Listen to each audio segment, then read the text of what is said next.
fade. Don't you know I worry about you all the time?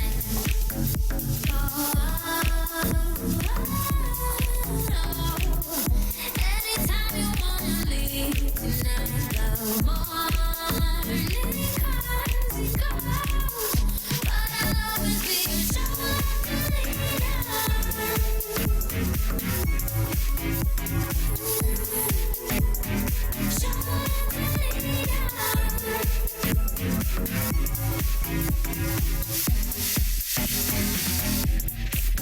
What a way to go.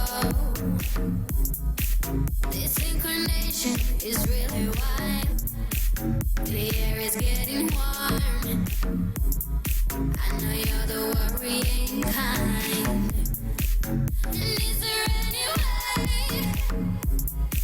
Or do you like not being found? Until the light will fade. Don't you know I worry about you all the time, all the time, all the time, all the time.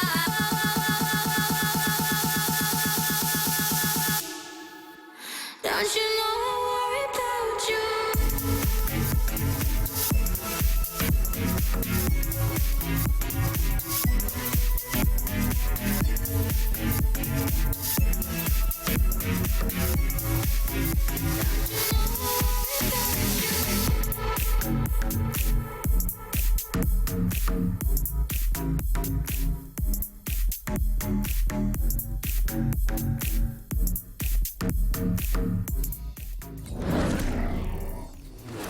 Hello, ladies and gentlemen. Welcome to the Paladins Open Bracket Qualifiers. This is the culmination of the basically process for getting to the next phase leading up to the Masters LAN. My name is Rain Day. This is High Res Pretty Hair. We're here to walk you through the action for today. Thank you for patiently waiting. We've got your games ready to go, and we're excited to kick things off for the last time here in North America. That's right, and they're taking their time today. These picks, after what they saw yesterday, they have no idea what they're doing, I'm sure. They want to make sure that they just stay on top of it. And of course, a lot of new changes with the Legendary system. In Season 1, it's been kind of an uprooting of traditional metas, which is very exciting for us as casters and for viewers, I think, to see new things, new champions come in, and new drafts, especially built around these Legendaries and the potential they have. But you know what else is new? A double weekend going on right now for Paladins. You get 2 times gold, 2 times XP, 2 times champion mastery between the 22nd and the 26th. So kick off Season 1 the right way. Heck yeah. Good stuff there. Make sure you're getting in there, grinding out those first wins of the days. We also got some really cool skins that just came out in Season 1 alongside, you know, survival mode and a lot of cool other stuff that people aren't really overlooking. That's right. The Dread Hunter Drogos is a huge, I think, fan favorite right now that just came out. And so good. It's very exciting for a Drogos player, whether you're Bugsy or whether you're me, pretending to be good against, you know, Nick's Eevee, trying to do the best that I can. But it's absolutely just, you know, a great skin and I think a great showcase of some fun stuff that's coming out. Yeah, the team did an amazing job of making a traditionally almost robotic-y character with a lot of explosions more organic, and that's always like a tough, that's like a weird transition to make happen, but they nailed it. That weapon sounds money. So let's get into the standings for North America. As you see here, Astral Authority leading the pack with 200 points, and Team Eager following closely behind with 165. The winner of today could be interesting to see how that shifts. Xenasi with 150 points and Team AGG with 125. And unfortunately, the next lowest is Highhorn. So it doesn't seem that anyone's going to be able to break that top 4 today, but we may see some scrambling, especially between Eager, Xenasi, and AGG. Correct. And especially between Xenasi here because they've already lost, and they are not in the semifinals. They're knocked out, so AGG with a strong finish here today is going to knock out, or well, not knock out, but go above Team Xenasi, take that 3rd seat, and Eager with the chance, if they get 100 points, they will overtake Astral Authority. They will move to 265, and if Astral comes in 2nd, they will move to 260. That will be a very interesting dynamic, so we'll have to wait and see what happens in the finals. They could meet there, but AGG, they know they want to get a couple of points here as well to move up above Xenasi. Fake Out will be the ones jumping in against Eager, back in business. Couple of names we're familiar with, couple we're not. Excited to watch that set. First up, though, it will be Astral Authority versus Team AGG. for our first semifinal of the day. Yep, this is a big one here. These are teams that will be impacting the seeding here depending on how they finish in today's tournament. Astral Authority going with the Serpent Beach ban and the Frog Isle ban. Those were two definitely staple map picks that we saw yesterday come out. That is just strange, but everything's up in the air. Like we mentioned, this is a totally fresh patch. Everything is mixed up right now. And this tells me that with Frozen Guard starting out, things are going to be wonky this patch. And it's not even this patch, this set specifically, because it says that Astral Authority or AGG have something up their sleeve. They know that one of these maps are typically banned out, like Timbermill, like Ice Mines, could work with some of these new legendaries and maybe be taken advantage of here in the early scene when a lot of teams don't know how to deal with what they're expecting to throw out. I'm really excited to see this set, and of course, really excited to see the champion draft. We head into it right now for Game 1 in Set 1, Astral Authority versus AGG. Astral Authority, first pick, and it is Ying. Cuskudi, I know, very highly values this pick right now. Just in his communication to us and through social media, he's definitely highly valuing this. Traditionally, we saw him start to play a little bit of Grover even before the Season 1 patch. And this is a map that Grover excels on, so I wouldn't be surprised at all if we saw it picked up here by Astral Authority. Double supports are coming up here, and it's something that we've seen be very, very strong and more point-centric, but they've got Barrick and Makoa, who's also, Barrick specifically made a big rise in this legendary system. And it wasn't just the legendaries, because you could say and argue that those don't even enhance Barrick as much. What really has changed is his effectiveness at dealing damage, his effectiveness to kind of stay in. And of course, with Ying so strongly with the first pick, a very dangerous combination if Barrick and Ying end up being on the same team together. Absolutely. Shaolin and Drogos, another dangerous pair that we've been seeing a lot yesterday in Europe. Drogos, always been strong, was strong before Season 1, and I think gained a little bit of strength based on just how the meta shifted slightly towards more Death Volley type of stuff. Here in Season 1, he excels at breaking up tight clusters of enemies. That central healing that he has, the self-sustain, becomes that much more powerful when you have other people to sustain. Maybe it's one healer, maybe it's two, like Nick might have said. Right now, they look like they're going for one healer. Ying is two healers. Pip, exactly. Ying is two healers, right? She's got the clones. They heal two people at the same time. Maldamba and Buck picked up. Buck very highly prioritized in North America and Europe yesterday. A lot we saw with D69, who ended up winning the day. But Ruckus and Grover really coming through. Grover, and specifically with his Deep Roots legendary, making that cripple now a root, setting up for so much damage off the Drogos direct impacts with Fusillade, and also just the Ruckus damage, the straight headshots and the DPS that he brings. Planted as well, and Kinessa going to be the final pick up here.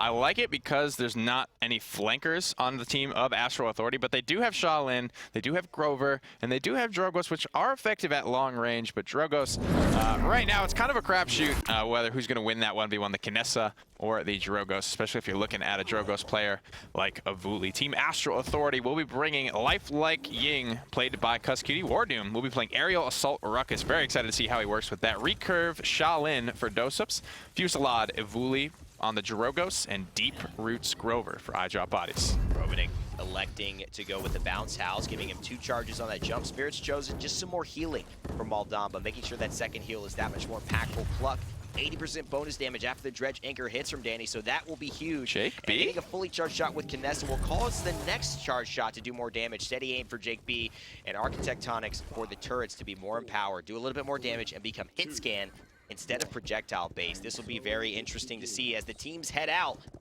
It's Astral Authority versus AGG here. Notable roster swap there. Jake B on the Kinessa this time for AGG. Avuli just laying in that rocker. This is what I'm talking about. Those fire spits are so good for breaking up the point. Looks like he has gone for the fire spit damage over time legendary. Priming the salvo here. He's going to let it fly and find first blood. First blood there goes to Astral Authority. Cuskudi in the back line. Avuli gets a couple, and he's actually able to get the damage over for Drogos here. And that is that fire spit talent looking very, very effective, especially at this essentially closed off point that they're going to have to fight off in Frozen Guard. Everyone is basically guaranteed to be able to be in the range of that fire spit, so it goes for the extra knockback and the damage just to disperse things. I like the way this has been working for them so far, and it looks like it might earn them a capture point already. Yep, 96% here, 99. Astral Authority grabbed the first one as the reinforcements from AGG are just not quick enough. They're doing what they can to try and reposition, get into some defensive spots here around the second payload corner. And if we take a look at the scoreboard right now, you might be able to take an awareness of seeing that. I just want to confirm, it does look like Drogo switched into the combustible because I saw the AoE, the damage over time effect. And though he started with Fusillade, this is something we talked about, Nick, where you see teammates and teams trying to fake each other out with actually what they're going for. He started with the direct damage, now he goes to combustible right before the game starts, and it throws them off. They're not expecting that. In many ways, that damage over time, that extra 600 damage to everyone on the team who got hit with that, could have been the difference that they weren't expecting, allowing Astral Authority to really snowball in this first fight. Yeah, this is something, just one of the little things you can do. Jake B eating a big salvo, though, going to be taken out by Avuli. Under pressure now, Avuli able to escape over the wall, get some healing, get back up from the rest of his squad here. This payload is starting to close in here in the last 25% of the push, and these fire spits are hitting hard. That is 2,600 damage onto that barrack if Avuli hits both of those. And of course, Drogo still providing 850 damage, but with Wrecker 2, that is going to scale up so far so that any of these shields are going to be very, very vulnerable. And of course, that damage over time provides another thing for them, Nick. It provides vision. It provides constant vision to those who get hit, and that just sets up so much damage for Doseps, for Avuli, even for bodies, and Wardoom. Yep, the damage ticks over time up 2 or 3 seconds, and that's a great point to bring up. It's something not on paper that a lot of people are going to recognize, but that information can be so valuable because Avuli can hit these shots, communicate where the enemies are retreating to, and then he can send his teammates after him. And another thing that I like that you mentioned is the hot swap at the very end, or at the very beginning of the game, hoping that somebody just takes a quick peek at the scoreboard, starts making plans around it, buying items around it, picking their legendary based on it. It's something that we saw it work on us yesterday, for crying out loud. And it's one of those small things here I think we're going to see at the start of the season, but people are going to start becoming conditioned to that and making sure, absolutely sure, that they have gone with that legendary. And you could always have done that before with the Look at the damage you're coming out from combustible, and it already picks Avuli up a kill onto Prince Danny TV, and he wants more. He's on a 7 streak. The man we saw play Bomb King at such a high level decides to use the salvo and just guarantee the kill with that fire spit.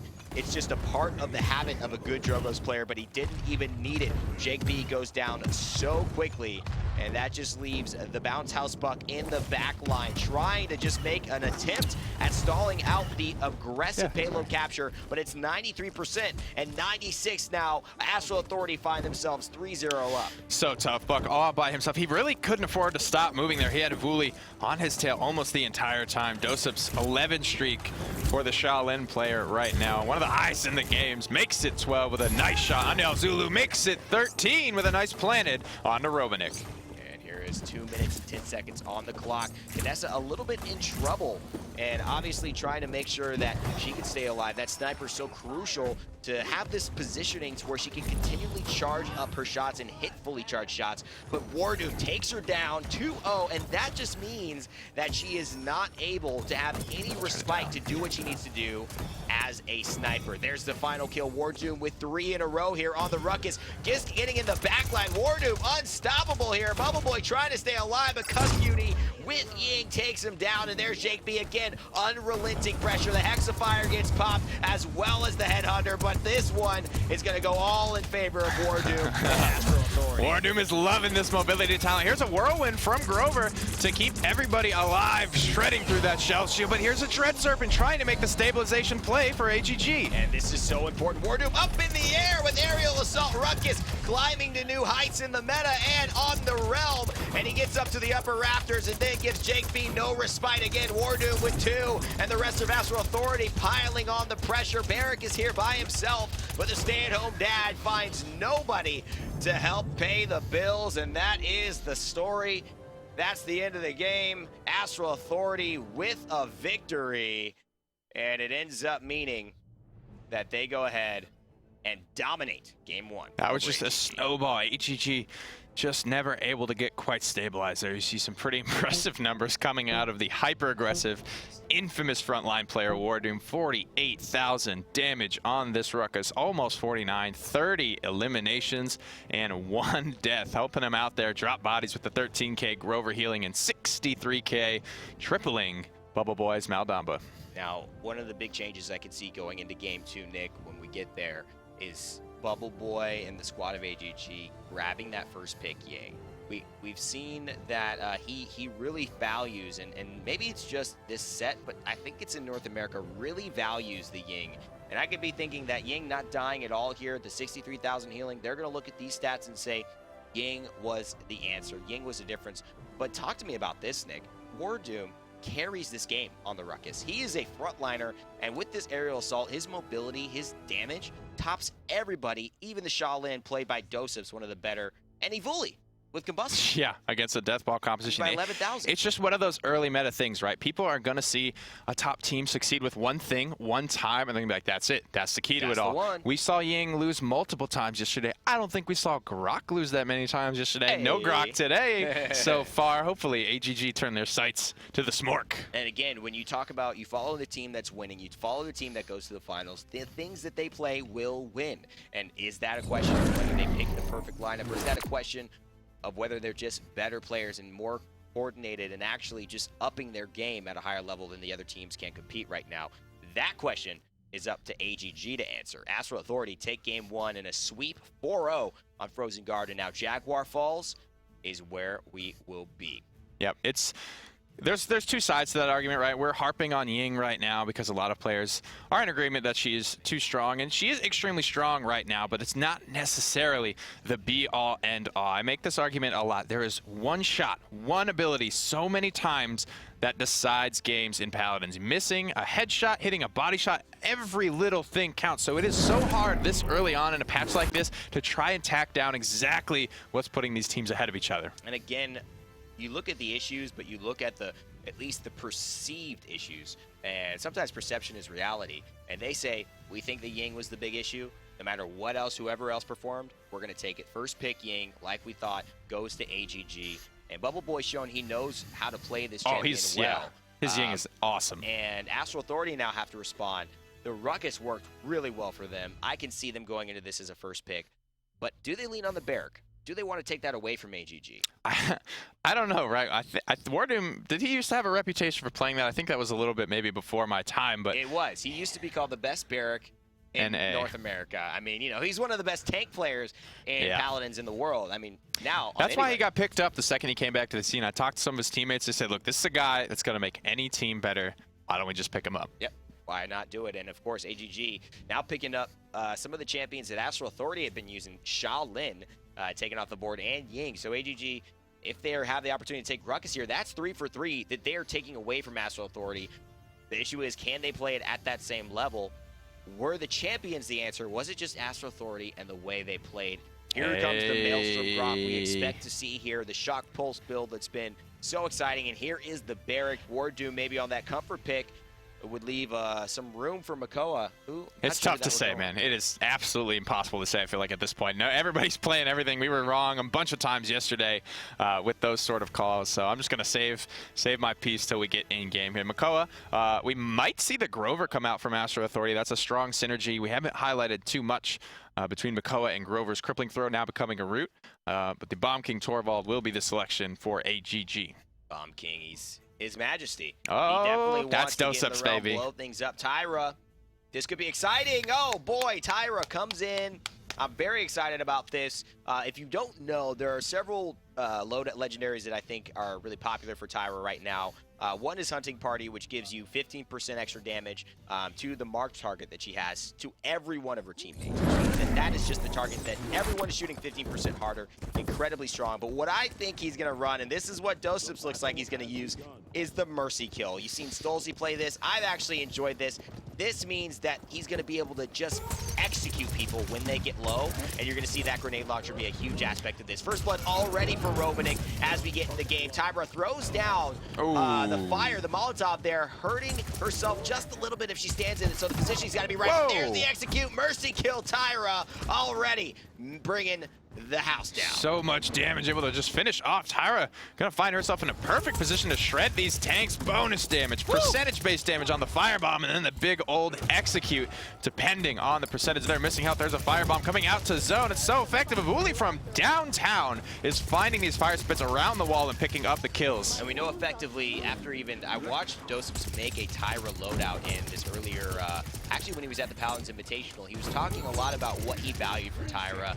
We saw some health aspect in there. Tyra with the 2,600 health, giving her 100 extra health, but also I saw him value the ammo count, just wanting to make sure he has a little bit more ammo than usual. You can see he's got 30 there. He's invested a few points into that just to keep that DPS up, win those closer fights. But with Mercy Kill now in the picture, Nick. Oh, and the long-range shot by Avuli. This is looking like the champions don't even matter. It is all Astral Authority here, no matter what they have. Long-range fire spit coming out around the corner. Nails Jake B, sending him back to spawn. 2 minutes. Looking like N.A. Bugsy out here. Avuli taking it to him. Avuli's always been one of those players that you want to watch that's on the highlight reel. And guess what? His team is helping that to make sure he stays in that same vein of understanding. Avuli, one of the better players in North America, now on Astral Authority, combining his talents with Doseps and Cuss Cutie, finding Drogos to be just a perfect fit for him. But El Zulu's going to shut that down, and so will Rovnik. Speaking of one of the masters here on his Bomb King, which he's shown such success on in the past. The King Bomb ultimate is available.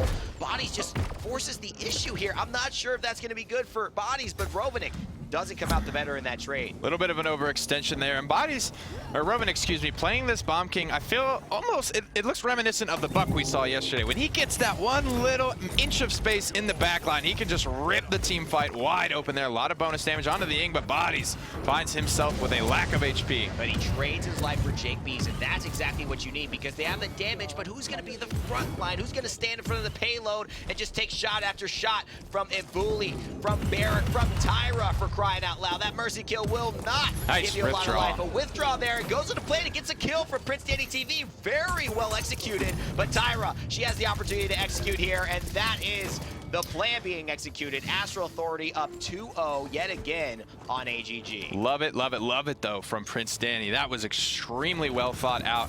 He goes onto the high ground, withdraws back to the low ground, stays in stealth for as long as he feels comfortable, sends a planted with an impaler into a wall, picks up a kill, buys enough time for Ruckus to get back out, but it just wasn't enough. That snowball from Astral Authority is looking real today. We can take a look at the loadout here Doseps is running for Tyra. Just to see some of the cards that he's going for. Not a champion we see a lot here. Bandolier, one of those cards that if you're running Mercy Kill is very powerful, just reducing the cooldown of the grenade, and then quick release. The synergy with these two cards, and especially Survivalist 4 here, the 200 extra health, excuse me. Quick release means that after he shoots that grenade, when he reloads, he's getting 30% reload speed back off that. That's greater than a deft hand. That is going to be so efficient for him when he just fires, shoots the grenade to try and execute, wants to still get back in the fight, needs a couple more shots. Reload is going to be 30% faster. I love the synergy with this loadout that Doseps is running here, and he's hitting these grenades from long range. Oh, I mean, it's Doseps. It's the projectile, boys. He pops his ultimate, though, trying to spot out Prince Danny, but he just can't get it done. Jake B with the pincer maneuver here in the Hexafire, putting big damage. Astral Authority on the back foot for the first time in this series. Prince Danny TV doing a great job, and Rovnik as well slays Avuli in the air. So the Dragon loses out to the Bomb King, and Rovnik with the Accelerant Legendary, just getting his movement speed back as a Bomb King, able to traverse this map forwards and backwards, offense and defense, as easily as he wants to. The height on that, and of course now the ultimate, because they're forced to be back in contesting. It's all AGG. Astral Authority have to make something big happen, but with Rovnik still alive, the Grumpy Bomb zoning, and the damage coming out from the Bomb King. It's going to be a tough task. It's going to be an impossible one.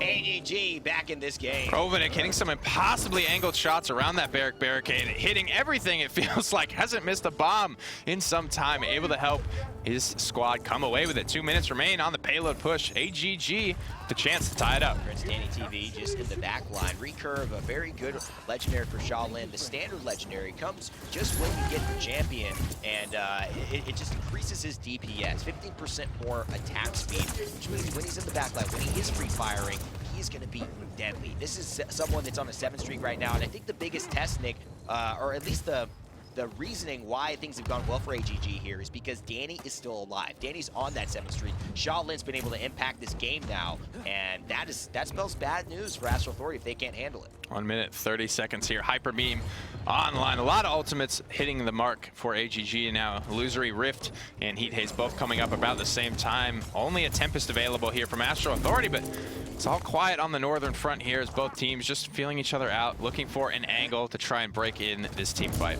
Cuss Cutie being relatively quiet with his Grok pick. Of course, when you run that Maelstrom legendary, which we're assuming he's running, I actually haven't seen that that is the actual legendary, but we can assume here with his playstyle and the cooldown on that shock pulse that he is. Been just relatively quiet. We've seen Grog with Maelstrom kind of command the game. Sheepa did. So much. Sheepa just, there was Sheepa no getting damn well around did. it. Cuscuity a little, I don't know. He is playing the main healer role right now, so he needs to be very careful with his positioning. Right. He is the sole source of sustain on Astral Authority right now. This was not the case more often than not. Looking at Jera there for most of the main healers coming out when it was played for. It is 69. Beautiful impale with the planted follow-up, but hooked into a rough spot. Danny able to wiggle his way out of that one. Still alive as Danny gets some of that healing from Ying, and Bubble Boy in the background still alive as well, keeping his teammates there. He's on a 5 streak. And of course, El Zulu with Torval gonna get pressured out by Tyra. There's the mercy kill, 1,300 damage. And this is exactly what Doseps wants. He just wants these targets to get pulled in by Makoa, and then you mercy kill them with the grenade. Makoa hits the burst, and they're already at the kill zone. So Tyra now just looking to zone out forward with the Molotov. Make sure there's just one path if they can. But this is a bad spot. She's got no movement skill. Tyra trades damage for coverage. movement. But look at that shield. The mercy kill is there. The defense is successful. Though Tyra loses her life, they spend so much time dismounted and chasing Doseps. It works out in Astral Authority's favor. All you're looking to do on a zone there. Beautiful stuffs from both Wardoom and from Doseps there. Bailing out his homeboy. All 5 ultimates available for Astral Authority here. The Dragon Punch, I didn't see it be quite as impactful as the King Bomb in the previous team fight, so I'm looking at Avula here. But Astral Authority, sitting at that 2-point mark, did benefit from the defense point, so 1 capture here will secure game number 2. And Cuscuity and Wardoom both on streaks, not too high, but it just means that they were crucial parts of that defense. Stayed alive. You saw Wardoom, as is former and of course comfortable barrack pick, just providing that support for Doseps. And will Cuscuity continue this streak? Will he impact the game with his shock pulses and his ability to go ahead and just dominate the game with those CC maneuvers that he's bringing to the realm? Of course, the Dragon Punch is available. Jake B just in the line of fire. The Avuli Fire Spit's gonna take him out, and this is already looking good, but Prince Danny TV answers on Doseps. Wrecker 3 online. Bubble Boy's trying to stay on the point while poking out Avuli. Actually looking dominant here from AGG, 39% and climbing. There's the bubble from Torvald. Looking for some maybe bonus damage here. A nice Grumpy Bomb that would deter any would-be interlopers, and bodies coming up for it. Pops the Ancient Rage just to try and stay alive, and a Dragon Punch to make things better. That could be huge. Avuli gets it even in the Hexafire. There's the Maelstrom just to try and keep him alive and keep him healthy very quickly. And now it is all about Astral Authority. They have made a huge comeback here, and they will be the ones zoning. They will be the ones in control, and it will be AGG rushing back to try and get on this point. But with Grog and with 4 members healthy, 5 members out and alive, ready to zone, this is not looking good for AGG. They've got to get back on this point if they want a chance at winning this game. This is actually a good situation for Shock Pulse. It'll dismount any interlopers here, but here comes the big King Bomb over the top here from Rovenick. Stuns out Avuli, but not before Avuli can pick up 1. Uses the Ying clone to basically set up the Shock Pulse, and it ends up picking up Jake B on the Ruckus. Cuscuity still alive, zoning out, and it looks like this will be all Astral Authority. A very good dimensional link by Ying to buy time, but that time is not what she needed. She needed her teammates there, and El Zulu almost on the edge. What a picture-perfect display of this game. So close for AGG to come into this one and maybe win, but Astral Authority, hang on. It was that close, right? No one has Wrecker in that situation. Torvald would have bought a lot of time. Ruckus was not far behind him, and the rest of AGG not too far off either. We're going to head over to the scoreboard screen to check out, see what the story, these numbers can tell us. And Grok, Cuscuity, only a small 20,000 behind Ying. Definitely a lot less than I expected him to be honest with you. Absolutely, and you see here as well, when he was playing that main healer role, Nick, he brought up a great point. That's not what D69 used them for. They had their main healer in Jera, and then they had another additional Sheepa. Playing Grok is having the freedom to go and just attack. If he has healing, to frag. Come get it if you can. This is my healing. I'm going to go use the shock pulses to really control the pace of the fight. Doseps, though, with the 31-7, a great performance by Tyra. Leads with eliminations in the game, 62,000 damage. The Mercy Kill really showing that it has a place in the competitive scene when used correctly. Executes are important. Burst damage is important, especially when you've got a Makoa on your team. I wonder if they'll lean to it without the Makoa, though, without that guaranteed setup for her. It's a lot of question marks there, but you're right. It is a good way to finish kills. in a meta where it's proving to be more and more difficult. So Dosups with the perfect synergies, like you mentioned, to bridge the gap between clips. The quick reflexes after the grenade launcher, just making those reloads come through so quick. Tyra's damage is just constant DPS with a loadout like that. Ice Mines will be the next map. Game 3 coming up on one of the more iconic maps in all of Paladins esports. Infamous. The story with this one, Nick, is one for the ages. It's push, defend, push, defend, push, defend, 3-3. It all comes down to this. We've had some changes, though, in Paladins that have made it a little bit easier to really take advantage of winning those objective captures, and that's the fact that you're getting those 300 credits each time you win an objective. So by the end of Fight 3, you're 900 credits ahead. That's a Tier 2 item and a Tier 1, or that's a Tier 3. It's a big advantage here. Team AGG elects to go first pick here, as they did lose the previous game. Gonna still lean on the Ying here. I'm liking Shock Pulse because Ice Mines, unless you have a Makoa on your squad to get somebody very out of position, Shock Pulse is a good way not only to get vision of everybody up on the high grounds around line of sight breaks, but a good way to keep them in combat, not allowing for that out of combat healing, having to lean entirely on the Ying. That's true. We definitely saw that take a big impact there. And here we go, Danny. Danny getting himself on a comfortable pick with Androxus. Barrick also taken away. So now we see Barrick and Ying on the same team. We haven't seen that before. AGG, having lost again, find themselves with the Ying first pick. But we saw this as well. If they win this one, and they think it's a result of the Ying, if their whole game plan is around the Ying, Astral Authority will have first pick next game if they lose. And that means that they're going to have to do it without her some point. But right now, it's a back against the wall. They need to make it happen here. Brock picked up, and now Ruckus, and one more to fall for AGG. Shaolin as well on the side of Astral Authority. Bomb King, so comfort picks, comfort picks, comfort picks is the name of the game here for Team AGG. Rovenick hoping to provide that blaster source of damage, similar to the Drogos. Try and break up the comps, do something. I'd like to see maybe the Grumpy Bomb talent. Now, they don't have a lot of shielding on Astral, but Pip will be the answer to break up this death ball. I love this. You could go a couple different ways here. If you want to play Grok as a more damage-oriented, like Sheepa was doing, you could go the Mega Potion with Pip. Or if you want to keep Grok as the more standard healer, Custoody showed he can do it and still provide some CC with the Maelstrom. Pip is there to provide the ultimate, and he can still just have that increased damage on the Explosive Flask. Now let's introduce the players here. Not sure if these are going to stay the same, so we'll take a look at these a little bit later. J3 Bubble Boy on Ying, Prince Danny TV on Androxus. And Jake B, he's going to be on, Ruckus. He's on the Ruckus there. Rovenick on the Bomb King, and El Zulu on the Barrack. Meanwhile, for Astral Authority, Cutie will be playing Maelstrom Grok here. Wardoom playing Pluck Makoa, looking for that heavy damage. Still up Fusillade for the time being on Avuli's Drogos. Catalyst, so the bonus damage for Eye Drop Bodies Pip. And finally, Recurve for Shaolin. Going to be very interesting as well here. Cutie, what role will he take? Where will Pip go? It seems like they're right now at least saying that they're going for Catalyst, going for the more damage, but a very Booger Barrack. Exactly. Barrack just going in with the full green, wants to get set up. El Zulu gets there as fast as he can with Master Riding, throws the shield up. It's going to buy some time, but he hasn't gotten any point objective out of it, and now the zone continues. Custoody set up with the totem.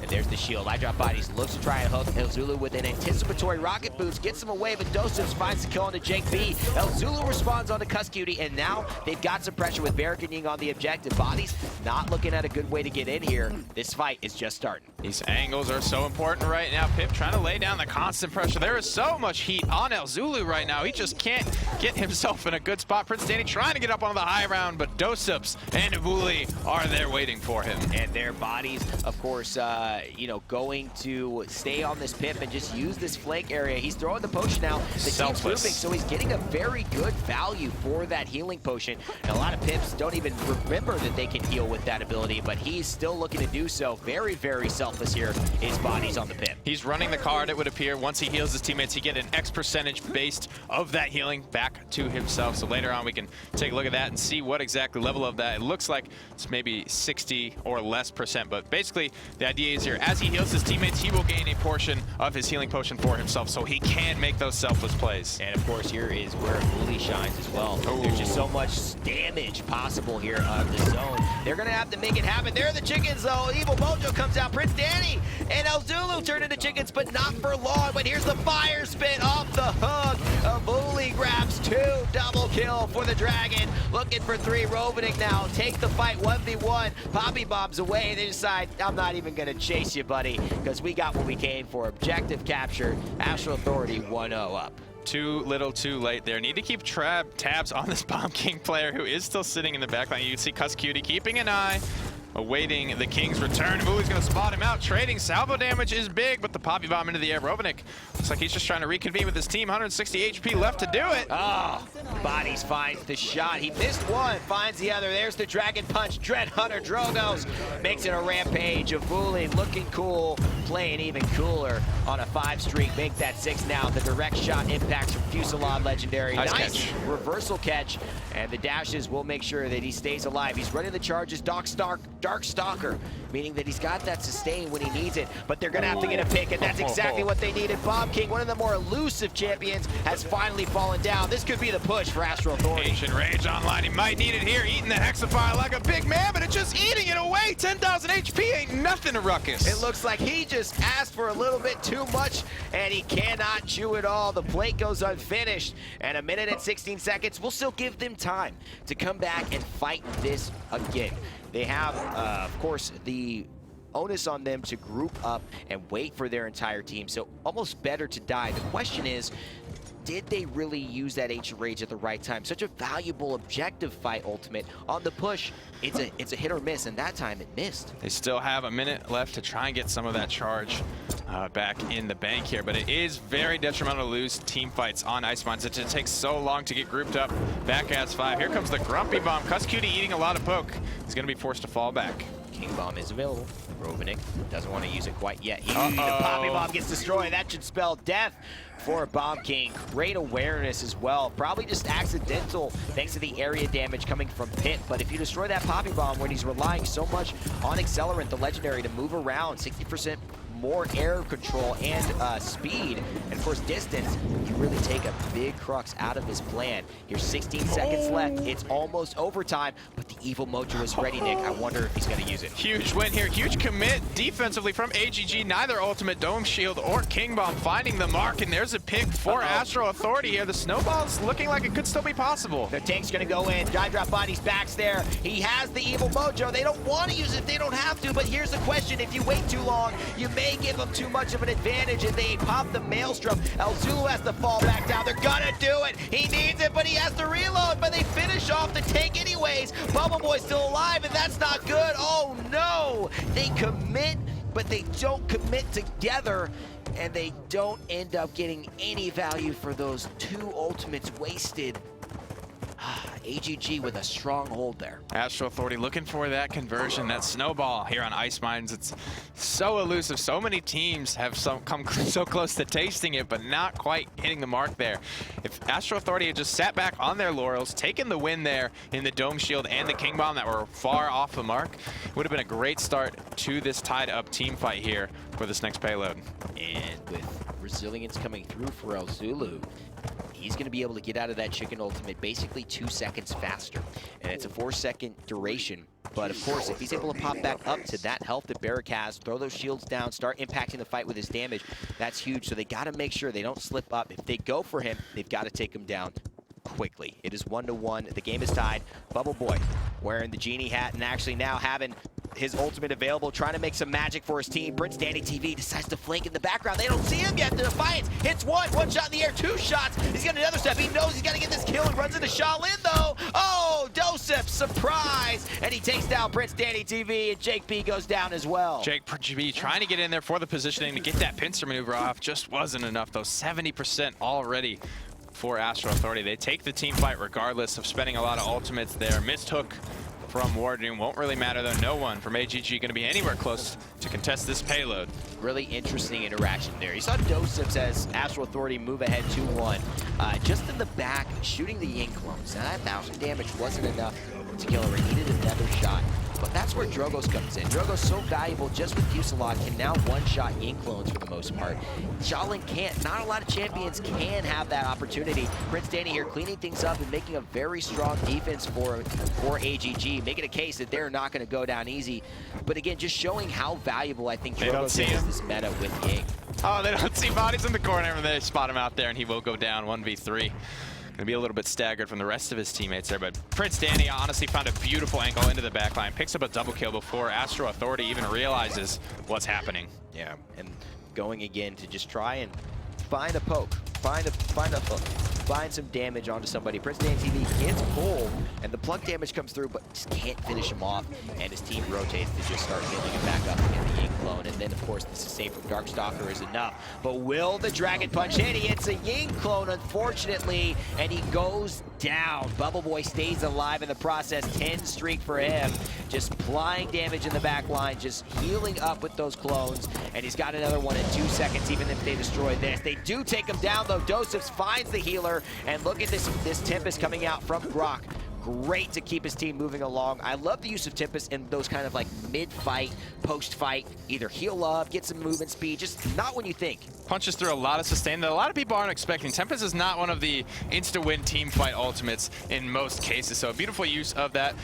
Cutie is very good at using, you know, those B-team support ultimates. I feel the Grover ultimates, the Grok Tempest, the ones that are a little bit more hard to find a lot of value for. Cutie has a beautiful eye for doing so. And again, if you just use it, you don't wait and try to say, I'm going to turn this whole team fight with it. You just use it to keep the momentum for your team. That's where the power is. If Uli goes down, actually takes down El Zulu, and he gets another one onto Jake B. Warned him in the back line, swinging, gets a great hook on the Bubble Boy, and he's going to finish it off with the plug bonus damage. Prince Danny TV's there, but Rovenick, he goes ahead and pops him up into the air. That is a shell spin that will not save his life. So much damage coming out, and they will hold. Yet again, Ice Mines, the story continues to unfold the same way.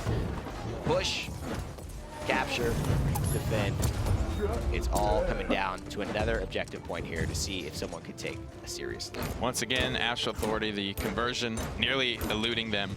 Astro popping the Ancient Rage there once again, not really on the mark there. Pops it just to stay alive, almost gets Bubble Boy, but Warteam does not have Cauterize, and if you do not have Cauterize, you cannot box Ying. She will beat basically any character in the game, except like a Dragon Punch or something. Obviously, one-shot mechanics will take precedence, but without Cauterize, the healers will box out with you, and they will win.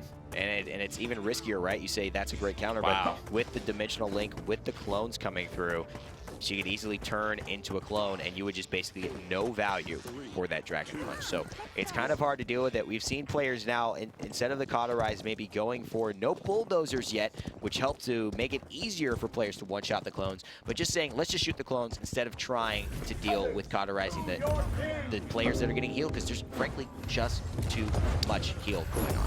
King Bomb ready to go. Double sticks on to Dosephs on the high ground. We'll take him down 2 for Avuli.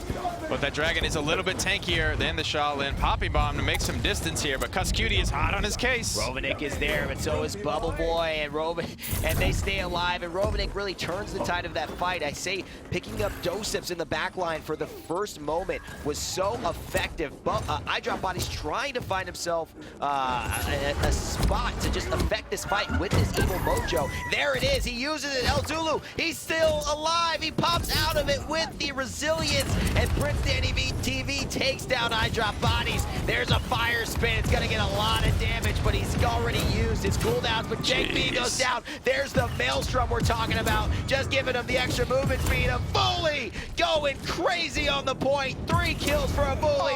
Make it 4. Quadra kill for the Dragon. And Astral Authority take control again. Like a freight train, this Dragon just ripped this team fight to shreds with the support of his teammates. Beautiful take back from Astral Authority. The zone is coming out from Astral Authority now to keep AGG on the back foot. This is something that AGG was not able to get to. There's a nice Dragon Punch to keep the favor in Astral Authority. Trying to use it mid-air, fire spit. The accuracy is nuts right now from Avuli, and he hits another one. Avuli with 6 kills in a row for his team, an 8 streak on the day, and Bubble Boy has nothing to do but just wait in a corner. Dimensional Link will only save you so far. Impaled into the wall, melting the ice.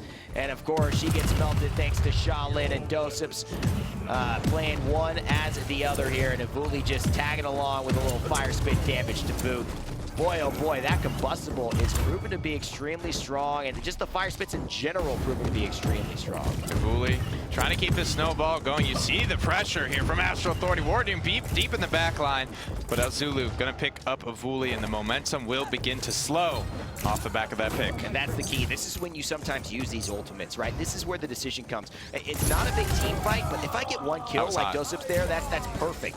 But if you could just kill the Bomb King with an Evil Mojo, maybe that helps get the stagger going. That helps make that 4v5 so easy for you to do that you can push this. They want to win here. They know that this is their opportunity. They've got one member down. Rovanic just fell. They're trying to just find an answer. Dosip wants to be very careful with his positioning because it could be up to him. There's a Hexafire. They've already forced a big team fight out of AGG, so that's a win. And so Wardoom's still alive. He may just try to fight or just say, let me die here and stay with my team. He wants to stay as little staggered as possible from the rest of the Astro Authority squad here. And I would like, Astro Authority have spent a lot to try and get this punch through every single time. They haven't found the mark. I'd like to see them just play it safe and sit on all their ultimates. They've proven that their team fight around the payload is superior 3 times in a row. Just using the Darkstalker and other steps. Use it again, just gets back to his full health, takes a little poke, dash again. He's got those dashes on a charge, and so he doesn't necessarily have a cooldown on his mobility, and you never know when he's got or how many dashes he's got unless you're paying very, very specific attention to the Androxys. Right now, everyone on Astro Authority is grouped up. Evil Mojo not ready yet. There's the Maelstrom. I love it. It's just early Maelstrom. It's not when trouble's happening because he still has the Ghost Walk available for those situations, which is what you want from your Grok. They just annihilated everyone. Wardoom and Avuli in the background, and there's the Dragon Punch. If it wasn't secured already, he just goes to the objective, goes to the spawn room, and that's Astro Authority taking command of this set, and they're going to wipe AGG off the board here. That looked like the Dragon Punch that Bugsy had yesterday, where he realized his target was dead, so he quickly switched to the spawn door just to get anyone that was coming out, at the very least, get 30% of that charge back, and a beautiful final commit there. And that's the benefit of winning every single round prior to that. They are getting that 900 credit bonus over AGG, and it was just enough there at the end. I mean, that play by Avuli at the end, and I mean, it's by both teammates, of course, but I mean, the fire spit that he did to get the basically 3,000 damage out of that team fight, and then, of course, the couple of other direct shots for him, it was nuts. And they were able to single-handedly turn back a fight that they had lost, thanks to Rovanic just picking off Dosips early, just finishing him, and see how important not that killing is. not killing Elzulu on iDrop Body's Evil Mojo because he had the resilience popped out early. Then they finished iDrop Bodies. I mean, that fight is done if somebody doesn't make a miracle play, and if Avuli just happened to do it, not even topping damage, that was Dosip by a long mile. But, I mean, the big plays came out when they needed to from Astro Authority. These guys are starting to click, Nick. Dosip's just out here getting it done on the Shaolin, a character that can be a little bit more quiet, poking damage. The bow is more silent, but deadly weapon there in the realm. Just oftentimes setting up those kills for, bodies to just poke it through, maybe even a shock pulse, getting everyone low from a safe distance. Beautiful stuff there from the projectile player on Astral. And we see Ruckus, 69,000 damage, second only to Dosips on the Shaolin in this game. Died 13 times, but no one else on Astro Authority beat Ruckus's damage. This is a very, very interesting time. Ruckus just is... There's a lot of mitigation for him. He's easy to hit. He's in the front line. He just keeps getting better. What is happening?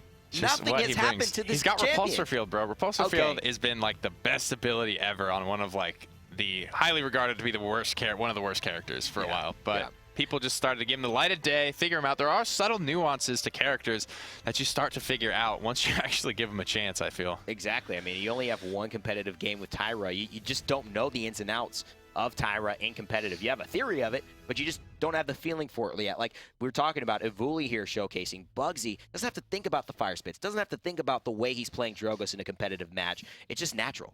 And, of course, that's what we're seeing Avuli just showcasing here. We've been screaming his name for Bomb King. Now it seems like he's switched on to Drogoz and is feeling it. That may have been what AGG needed to do, take that away from Astro Authority, because he got that every single game, no matter where Ying went, and that seemed to be the answer. It is going to be Eager versus Fake Out coming up next, Nick. A lot to look forward to in that matchup. Absolutely. Fake Out, a team that's nowhere near the top of the standings right now. We have no idea what they've brought out. We only recognize one of the players, the Sheepy, from way back in the days of the champion circuit. And this is a new dawn, a new day. A lot of teams just coming out of the woodwork. Coming out of the woodwork. It's going to be an exciting one for us. We're here, and we'll be back in just a moment. It is going to be Team Eager going up against Fake Out, trying to see if they can get faked out and get themselves to the finals, or if Eager are going to stand strong and find themselves facing off against Astral Authority. Stolzy facing off against a couple of old teammates. We'll see in just a minute after the break. Don't go anywhere.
Hello, ladies and gentlemen. Welcome back to the Paladins Open Bracket Qualifiers. My name is Rain Day, and this is High Res Pretty Hair. We're here for Week 4 in North America and taking you through the action. We're at the semifinals on the second side of the bracket.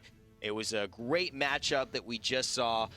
Really exciting stuff. Astral Authority versus AGG. They took the cake, Astral Authority, but now it's time to go to a whole different kind of setup, a whole new meta here with Fake Out and Team Eager. Yeah, yesterday in the semifinals, we saw two completely different series metas. Like, everything was almost completely different. Prioritizations, compositions overall, item choices, legendary choices. Everything was just up in the air. And Eager was in contention for kind of almost that undisputed #1 spot. But Astral Authority have been nose to the grindstone, and they've come out on top in the previous couple of weeks here. And then Fake Out just coming out of nowhere in week #4. We'll see if they're able to put a dent in Eager's armor. Now remember, if you are looking to be putting chinks in your opponent's armor, you have a chance to do so, but earn a little bit more this weekend. Of course, when you play Paladins, you'll be able to get double everything.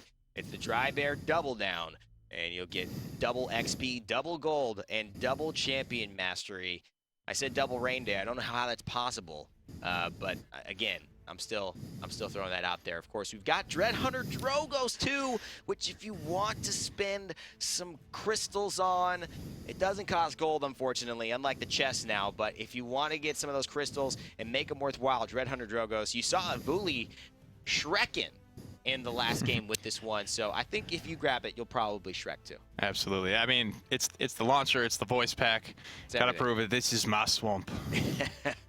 Well, let's take a look at the maps and see exactly where we will be heading for these next sets. And of course, this is a totally different meta, right? We see Ice Mines and Timbermill banned out a lot. Last set, we saw Serpent Beach banned. And Frog Isle. I mean, come on, those are the most standard maps we see, yet everything is different. Now we see Ice Mines banned out, and we see Fish Market taken away. One of those bans is probably right below the ban of Timbermill and Ice Mines. The teams kind of have a weird feeling about a lot of the times, but we'll be on Frozen Guard. Same thing.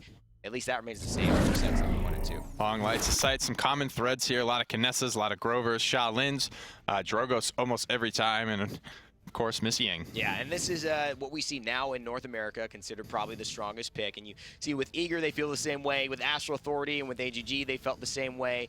So, of course, that seems like they are going to be very, very highly contested here.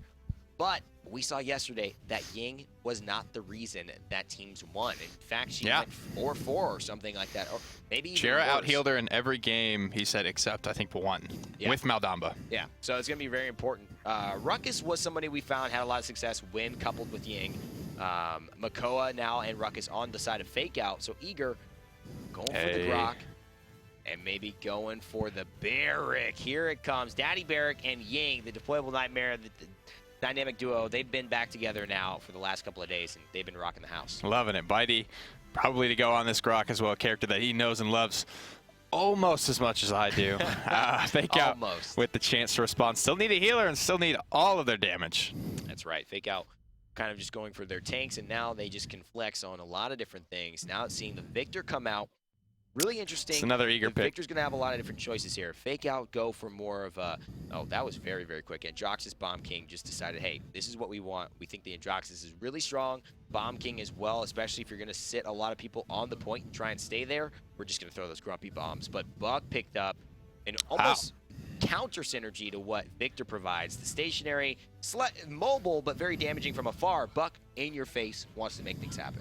Absolutely. Pip also locked in here, trying to break up the Death Ball. And Eager are a team that are not afraid to go for the resilience here. I anticipate something along those lines. It's good against the King Bomb stun as well, another notable thing here, but kind of a weird composition here. A lot riding on this Barrack, being able to be sustained by the Grok and by the Ying. But with the double healer, I think we could see the Grok fall into more of that bruiser role we saw Sheepa playing. And it does look like it was Maldamba actually selected at the end, so that's just a good awareness. Gritty on the Androxus as well, running the Darkstalker. His job here is actually heads will roll to start, but you're very likely that this could be Darkstalker. Of course, we can't really trust these. What they have now, Flux Generator, could change at any moment before they leave the base. But you can see here, this is at least what they're starting with and trying to make sure that at least the enemy team sees them having. Again, though, Gritty, if he does go for heads will roll, that would be a very unique decision for this Androxus play.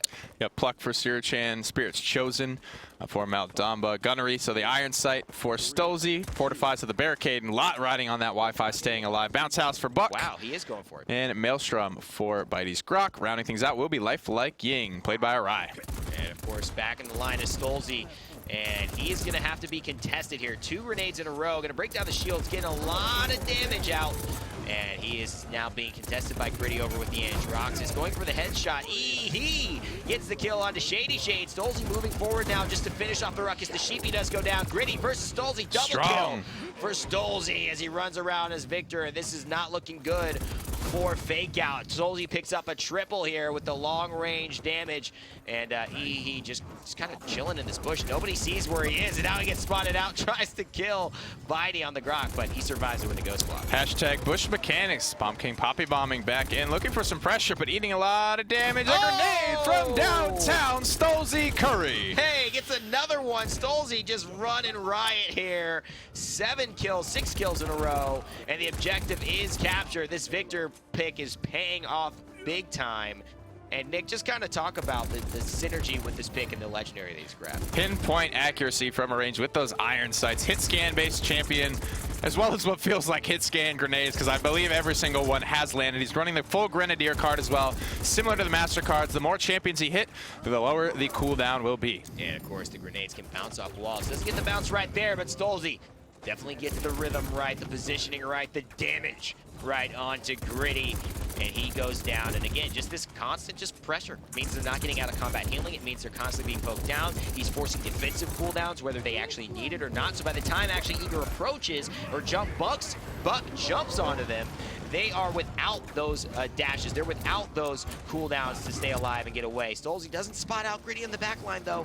It could mean trouble for Victor, who stayed alive this entire game. Stolzy picks up another one. Here's Gritty, though, and finally he ends Stolzy's kill streak, and there is the reversal. Arai able to finish off Gritty and help things off. Wi-Fi in the front, still with Barrick, keeping things moving. And man, it doesn't look like this Eager train has been stopped. This Snowball is very strong right now, but here comes the Ruckus. Wow.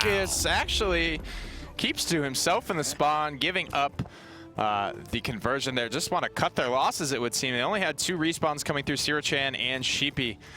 Just didn't feel like they could get it done. Eager with a lot of credits in hand right now. Cauterize 2 starting to come out for Arai. Bitey has yet to make his selection. Shady Shades on this Buck, playing phenomenal. Keeping Gritty in check in the back line in that last team fight there, not letting him get out of control after picking up just Stolzy. And Gritty's someone I want to take a look at here as we head out, if possible, because his job is a tough one. He's the one really responsible in this map, I think, for pressuring Stolzy out. He did it at the very end after the 9 streak, but it doesn't seem like he had success early on in the match. And this is going to be important. Is he still running headshots? Let's take a quick look at the tab screen, make sure that he is in fact running heads will roll. He is. He is. So looking to sneak up on this Victor, maybe get the jump headshot on him for, 1,200 damage. You see him, he already just gets focused down by Stolzy to start, and that's it's not going well, though. Down. Not able to fulfill his job there is Gritty. Unfortunately, just gets focused out by Team Eager, gets a lot of damage, and he pokes his head out first, and that's the first head that will roll. Stolzy now safely running back onto the objective. 42% for Fake Out, though, in the process, and this is good. That means that if they actually retake and win this fight, they will be in a position to actually capture the objective, but they've got to have a full win. This zone is just incredible right now. Barrick's got a turret right there. This is a 4-man zone coming out from Eager. It's just too much. Even if they get wiped in this team fight, Eager have bought the time they need to, and they're picking up kills 2 for 0 thus far. Gritty finally answers back, takes down Bitey, but Wi-Fi is here, trades out with Sheepy. This Barrick holding strong. He says, "This is my mine. I'm a dwarf." Oh, and this is good. Gritty holding on the reversal, gets a couple of shots, gets the headshot, does damage, 1,068, but unfortunately, not even close. Not enough. And Stolzy still finds himself on a 7 streak, even after falling after that push. So, 2 minutes, 8 seconds on the clock. Shady Shades with the Buck, looking to jump in and buck some things up for the side of Fake Out, but it doesn't look like he's able to do so yet, because he doesn't need to jump anywhere. He's just jumping right in front of himself. Everyone on Fake Out's coming to him. Finally, he gets caught out here, but Stolzy in the background to clean things up.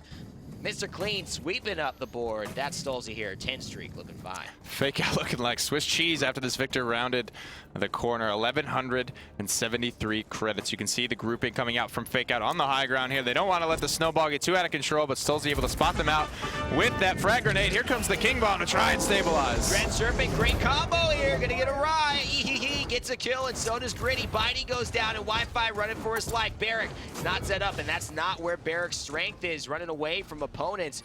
And so without the support from his team, there is a stabilization here. Fake Out making at least an attempt to stall out this game and focus their team and get some dismounts themselves. Not as aggressive as a flank of a zone, Nick, as we saw Eager make. Yeah, Eager just so confident in doing that. They're a veteran team.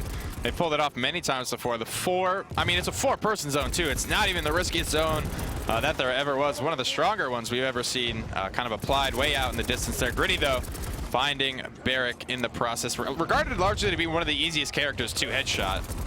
And it used to be kind of like that interesting dynamic, right?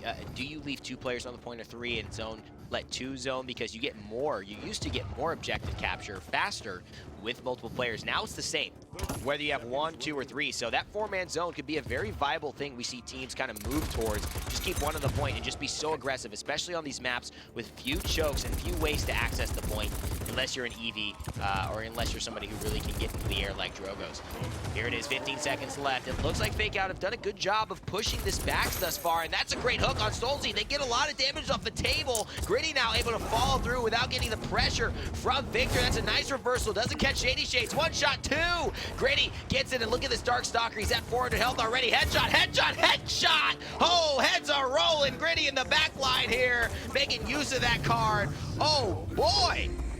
Headshots, man. It's not the legendary we've seen been leaned on for Androxus thus far, but Gritty showing it is all up to the player to make use of these legendary cards here. A lot of ultimates online as well for Fake Out. Everything but the Dread Serpent for Corey Kins, which is a mere 5% off. Arai, the only one not with his ultimate ready to go. Cauterize 3 already online for Stolze, or for Shady Shades and Arai, excuse me. The Wrecker 3 on the line for Stolze. So just so much anti-sustain, anti-mitigation items coming out in a big way for Eager. And if I'm Gritty, that's feeling good. I mean, I got 3 headshots in a row. I just basically won a very, very close duel with Shady Shades on the buck. I'm feeling confident, and I'm ready to go. I've got my ultimate as well. I think he knows that left-hand side is very dangerous. I wouldn't be surprised if he took a right flank, but he's still going to go to the left. Actually, he's going to go a little bit more central there, but gets poked out for half his health again. There's Darkstalker coming through. The ultimate is ready. Will he go for it? He decides to. Just shifts to the left a little bit. Doesn't get any damage off of it. Uses the reversal. Tries to just make sure that he can be that front line, not take damage. He does the case. Stolze, meanwhile, picking up easy kills, man. Gritty falls. Stolze's just free firing in the back line. That's the difference when you have a team like Eager pushing that fight for you, allowing you to just stay safe in the back. He's not under pressure. He's under absolutely no pressure. Victor, one of the most dangerous characters in the game, to just let free fire, dismounting everyone here. I don't see Fake Out making it back to the point, as Eager are already passing up 50%. And this man is not missing a lot of grenades, and that just means so much to Victor. You get bonus damage just from the grenade doing its damage, but then your normal shots do extra damage as a result of that. Nice. Your legendary's giving you more damage. There's a grenade. The burst is insane. Stolze finishes it off, and he's just not been contested here. Ruckus finally firing a little bit, but Stolze just shoulder peeking, making it happen. Another grenade comes through. Gritty there. He's got the reversal up. Will it be enough? Darkstalker will sustain him for now, but overtime will mean that this is done. Gritty with the headshot. Heads will roll legendary. Doesn't pay off, and it really doesn't pay off for Fake Out as Eager sweep this one clean with a 4. I think the mobility would have been a little bit more valuable to try and find an angle on this Victor. He had to do something. That accursed arm wasn't great. Just pulling it off, executing it that way would have taken a lot of communication. Yeah. His teammates would have had to told him where his targets were as he just slowly winds around that corner.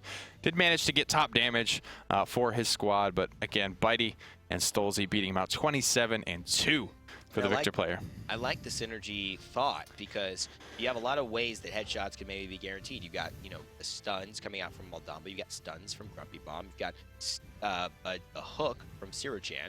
And you've got a lot of opportunities for that to actually work out and get some easier headshots and get a lot of value from that card. And but it just didn't seem... It's a risk. That the whole team didn't seem to synergize. It's not really about Gritty. That was just an off-meta pick. He did well in that game. It just was not Fake Out's game, and they just didn't have any pressure.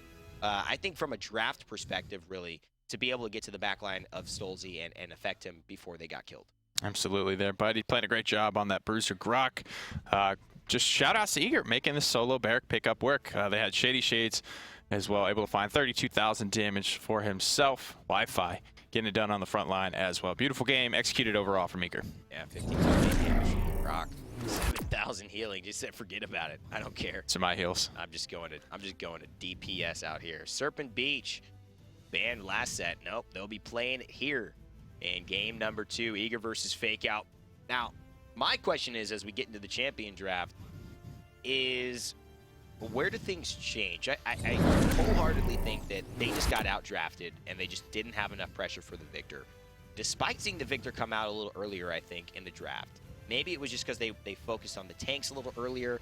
They allowed, maybe their healer to come a little later, need that to be a priority pick for them.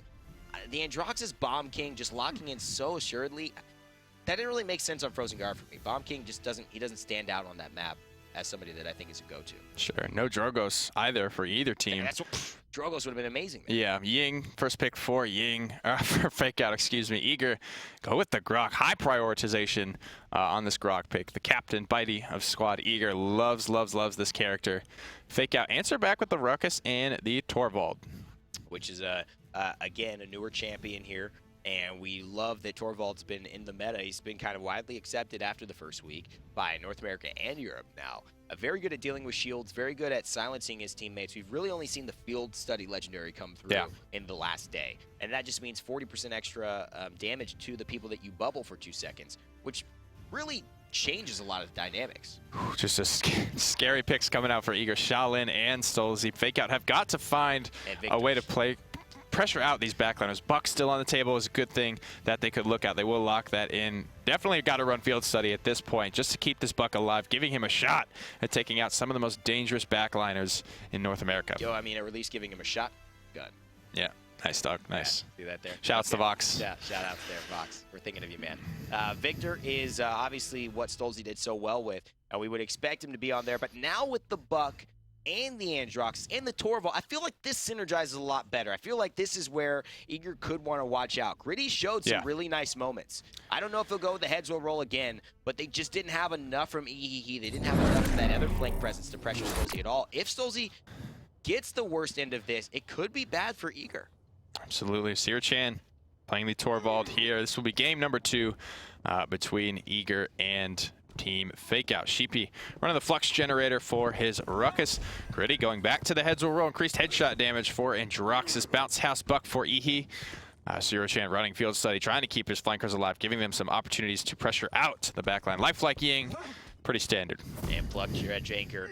And that's going to give him the bonus damage. Spirits chosen from Aldamba. Bonus healing. Standard recurve on Shaolin. More arrows coming at you. The hip fire from Stolze, though. 30% bonus damage while hip firing. He's got to deal with the flankers. And Maelstrom there coming in from Shock Pulse Grok. Going to try and do what he needs to do. Just do that damage. As really more of a damage source rather than healing at this point for Eager. But that hip fire, Nick, that was a great point. If he decides to stick with it, I don't know if he's trolling or what, but this is just so he can deal with the flankers, box them out a little bit better, and try and win some of those 1v1s, because he is going to be definitely under some pressure this time around. That's where the fight's going to be taking. Stolze versus the Sheepy in the back line. But here's Buck. He's definitely going to want to jump onto him, but Stolze just staying with his tanks, getting protected there. And this is perfect. Stolze, instead of just waiting in the back line, which I love, he says, you know what? Okay, come flank me next to all of my other 4 teammates and see how that works for you. And this is a great strategy there. If you want to protect the flank, don't leave them in a position to get flanked. Team Eager taking the first advantage here, 54%, 7 and climbing. Grenades coming out to zone. We'll find the mark onto 2. There's the Buck, the flank pressure coming out. It looks like he has stuck with that hip fire. Ihi able to get in and get out on a Shady Shades. And again, Buck not getting the damage off, but definitely forcing Stolze's damage away. During the other fights on Frozen Guard, Stolze this entire time was damaging people. At least now he's running away, and that is a big thing. Gritty gets 2 kills on the Wi-Fi and Stolze in the back line, and he's looking for more. Arai looking to get taken down, but actually he takes him down. But Gritty doing his job finally, and this is Fake Out's point right now, 99%. Finally, Wi-Fi gets in, but he gets slowed by Emitter, an interaction a lot of people don't know, and that just means more headshots, a little bit easier for the Sheepy, who's got great aim, as we are aware of, but he falls down, and Arai and Bitey here on the Grok doing a great job of taking things over, and there seems to be nothing Fake Out can do about it. Just through sheer force of will, 2 healers and a Victor bully their way back onto a point against a Ruckus and a Torvald. Eager not going down without a fight.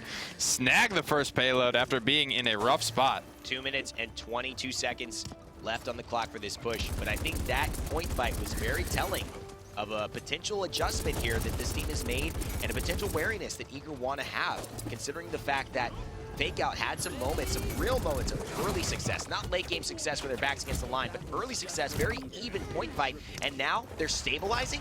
Gritty here getting on a rhythm, a 4 streak, looking to find these shots. No wonder he takes the headshot. He's just not missing with Antroxus at this point, and this is a very telling sign for me, Nick.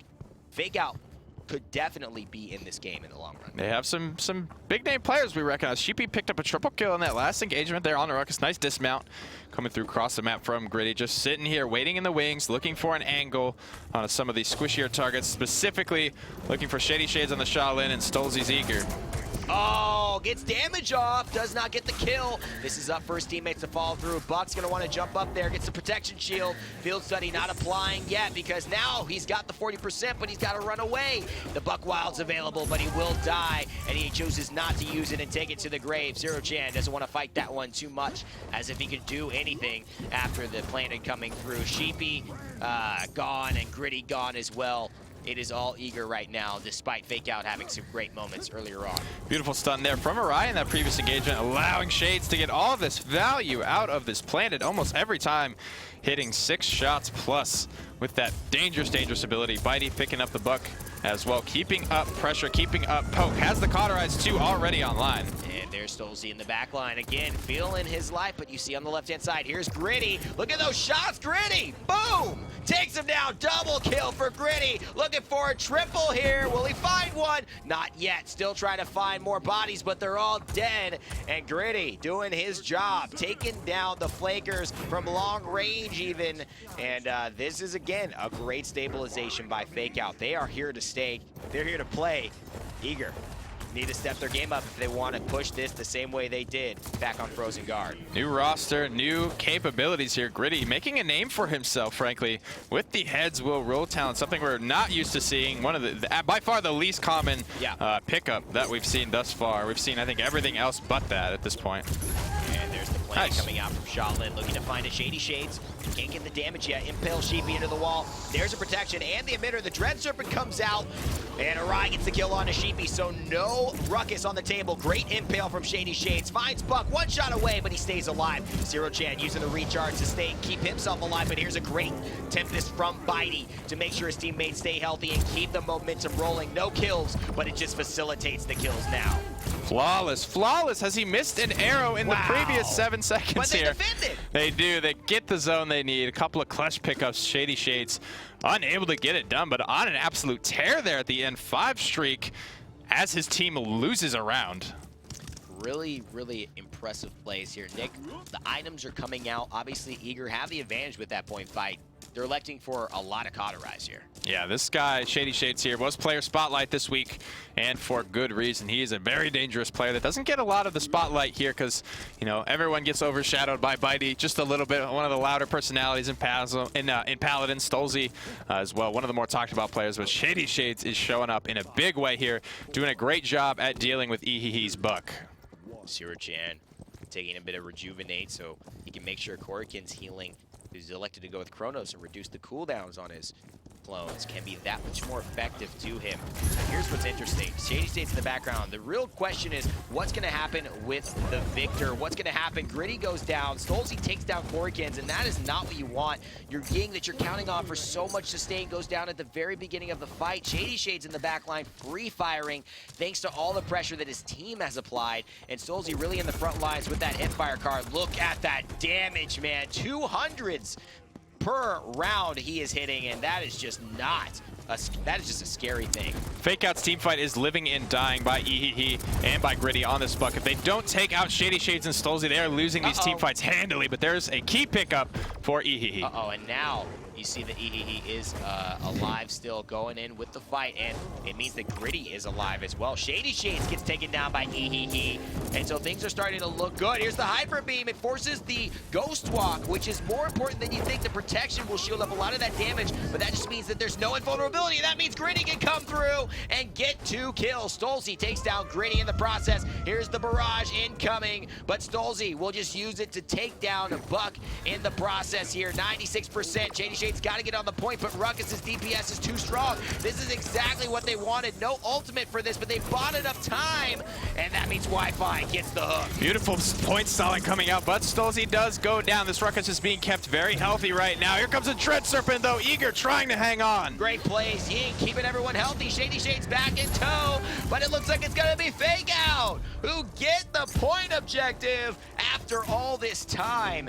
Ihihi and Gritty come through, take down Arai, and that is all she wrote. Fake Out in lead of Team Eager here on Serpent Beach. Triple kill for the newest flank member of Team Fake Out. Getting tossed around a little bit right now, doesn't quite make it out of there. Feeling himself, getting grounded once again. Team Eager, a veteran squad, not likely to get the better of them too many times in a row. Shots from Buck, just basically making sure he can keep a lot of pressure on. I love this bounce house pressure coming out. He pulls him down so he doesn't get the actual damage, but look at the safety, just misses it.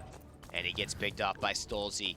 Doesn't matter if he's running the Hipfire legendary. Victor still does damage from range. You better believe it. 1 minute and 40 seconds left. They've stalled the push for now. Fake Out coming back at it. A lot of it's going to be on the shoulders of Gritty and Ihihi to really make sure they get some clutch picks. And you bring up a good point. Victor still does good aim down sight damage. This is exactly why I was picking up this legendary during the testing phase. When there's a lot of flankers that are hunting me down, the only way I'm going to come out on top of those 1v1s is if you take that hipfire. You see this damage is still plenty.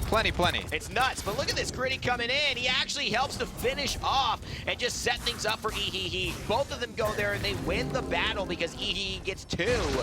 And Team Eager, Stolzy and Bidey only pick up 1. And here is the Buck Wild. He needs to make some plays. He's made 1. Oh boy, almost makes 2. But Arai again stays alive. This Moldava play from him is just going nuts. Here is Gritty though, wants to hit the reversal. Bidey body blocking in the back, but it doesn't matter. Fake Out are pushing this through, Nick.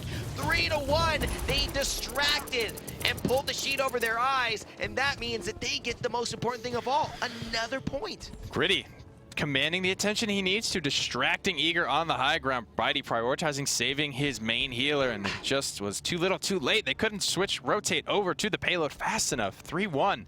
Fake Out leading Team Eager, and the Cauterized 3s are online in a big way. Sirochan, Ihihi, and Sheepy all getting those online, and Arai is going to have a difficult time keeping his team alive with all that Cauterized pressure. And that is all a result of a great flank from Ihihi and Gritty, right? And that's what we need to look at here. They've lost these first fights, but they've come in and finished things off to make it a really exciting point fight at the very, very end. But starting things out, where will they go? Sirochan, you know he wants to get to the point. We know he wants to try and protect them, but this is not going to determine exactly what ends up happening. It's going to be these flank battles that really tell the tale of this game. Gritty trades out with Stolzy in the back line. We'll have to see if that's worth it. Flank pressure still there, though.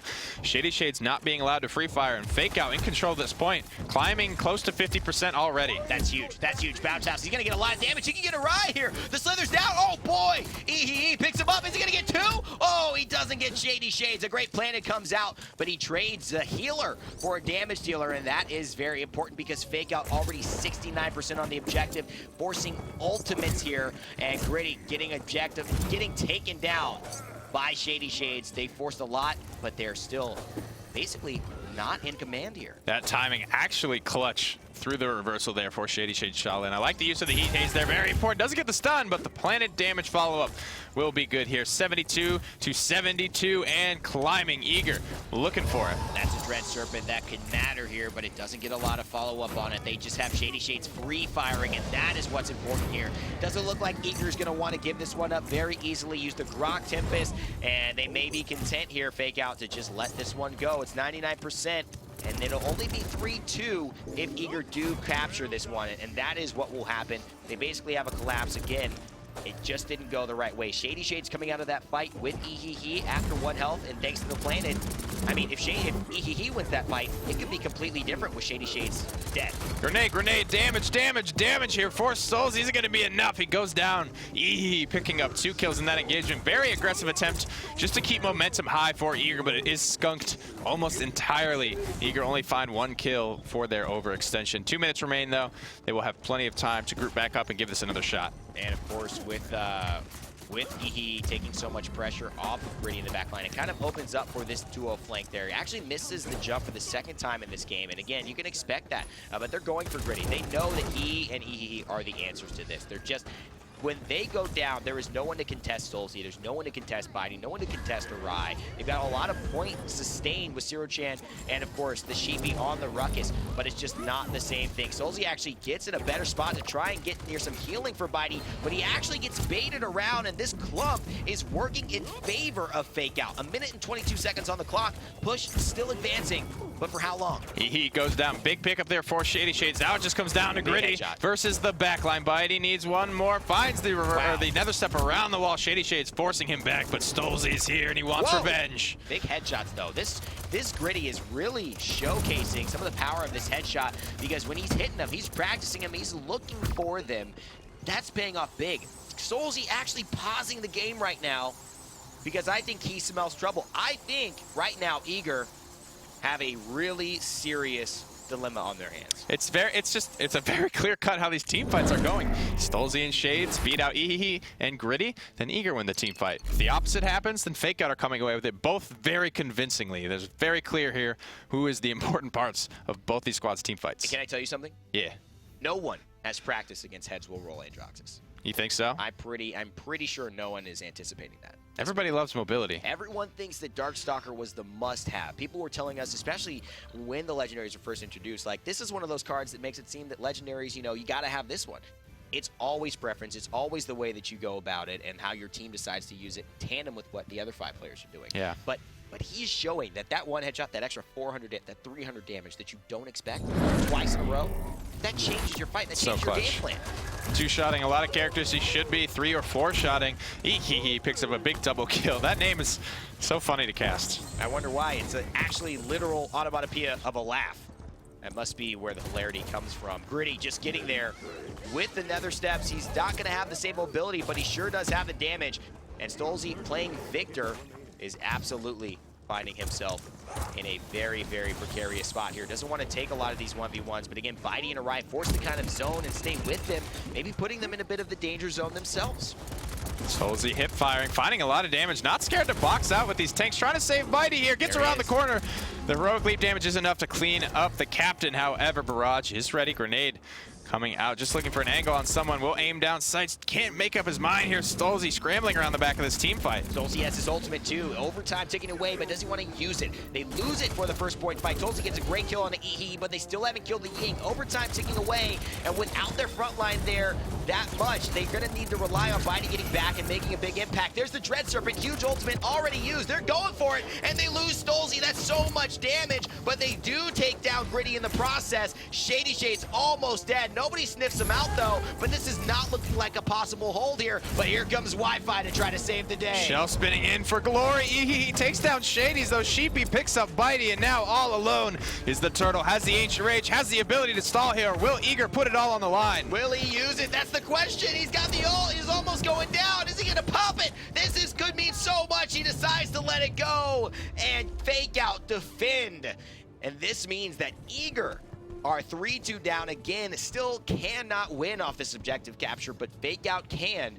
Yet Eager, if they win this objective, can push it in and have a chance to close out the game. But it all comes down to this for both teams still. Gritty, gritty, gritty. Picking up these 3Ks, these 4Ks, clutch 2Ks as well. In these team fights, that means so much. The burst damage is just unreal. It's unexpected. It's unpracticed against and just unprepared for. It feels like this guy comes into the back line and just rips Eager apart before they realize what's happening. However, Eager holding on to a lot of clutch ultimates here. We're looking at the Ancient Rage, the Barrage, the Tempest, and the Heat Haze. They have the ultimate advantage 4-3. And God forbid that Zero-Chain ever uses field study protection on Gritty as he's getting a headshot, because that is burst that no one can anticipate there. The 40% extra damage off the 50% extra headshots. That's it. Mighty's almost out of this fight. He takes way too much damage than he thinks, and that means that Gritty has made value of that card already, but he's under pressure. He just distracting them. And meanwhile, there's 48% on the objective. Eager are running out of time. A great shot there by Bounce House Buck, but now he's going to be able to get to safety. He's just kiting them around. 75% still on the point, and they've done their job, whether they live or die here. Gritty and he go down, however, and now Eager starts to roar back in his team fight, but that's to be expected. These team fights are living and dying with Buck and Androxus. The distraction is so valuable right now that wisely, though, Eager are splitting up Stolzy and Shady Shades. They know those are both key components. They can't allow both the flankers to get double kill those in quick succession. Here's what I'm worried about. If Gritty gets a big headshot, that's a missed hook.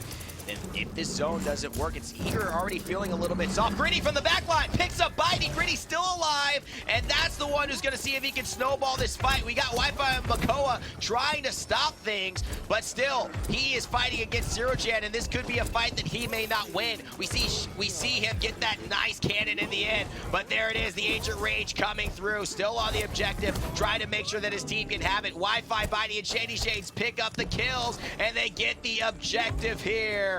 They make it happen, and Eager stay alive. Oh, by the hair of their chinny chin chins. These team fights are being decided by such close margins. Headshots or not are winning and losing these fights. Shady Shades finds the first kill on the Ying. That's a big pickup. All the sustain is now gone from Fake Out. Another pickup for Stolzy is going to keep the momentum on Eager's side. Gorkin's very important to them as well. Of course, the kind of factor we're Nice. discussing a lot is when Gorkins goes down early, that just allows Eager so much room to get this damage off without being punished. The key is with Grok taking him as that damaging area, with Stolzy just going monstrously effective right now. They know that this is where they need to go. This stagger means that Eager could actually win this game right here. 1 minute and 42 seconds. They've changed the pace. They got are waiting for a defense, but they can't wait much longer. This payload is about 10% away, and they're forced to come out one at a time. Bounce House Buck gets taken down. This could be Eager. Barrage incoming from Victor.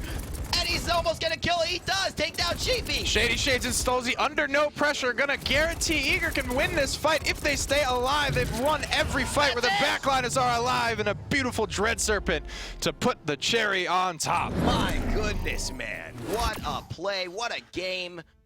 Fake Out, dude. Fake Out coming in strong here and showing that they've got some very talented players and some very talented, very interesting ideas in this meta that have surprised, I think, Eager a little bit and surprised all of us watching as well. But Eager, again, what a commanding performance to come back from that and force the issue. To say, I'm not waiting for another round. We're not waiting for a 3-3 round objective. We're going to push this, take our advantage, and push it to the limit. That's exactly what happens when Eager get the momentum on their side. Beautiful, just slugfest of these team fights as well. Head on over to the scoreboard, see where the dust settles. My God, people breaking the 100K, almost 150K mark in the damage. 134,000 damage from Gritty on this Androxus. That is unheard of. That is really, really surprising. Keeping up with Victor, bro, and Shaolin.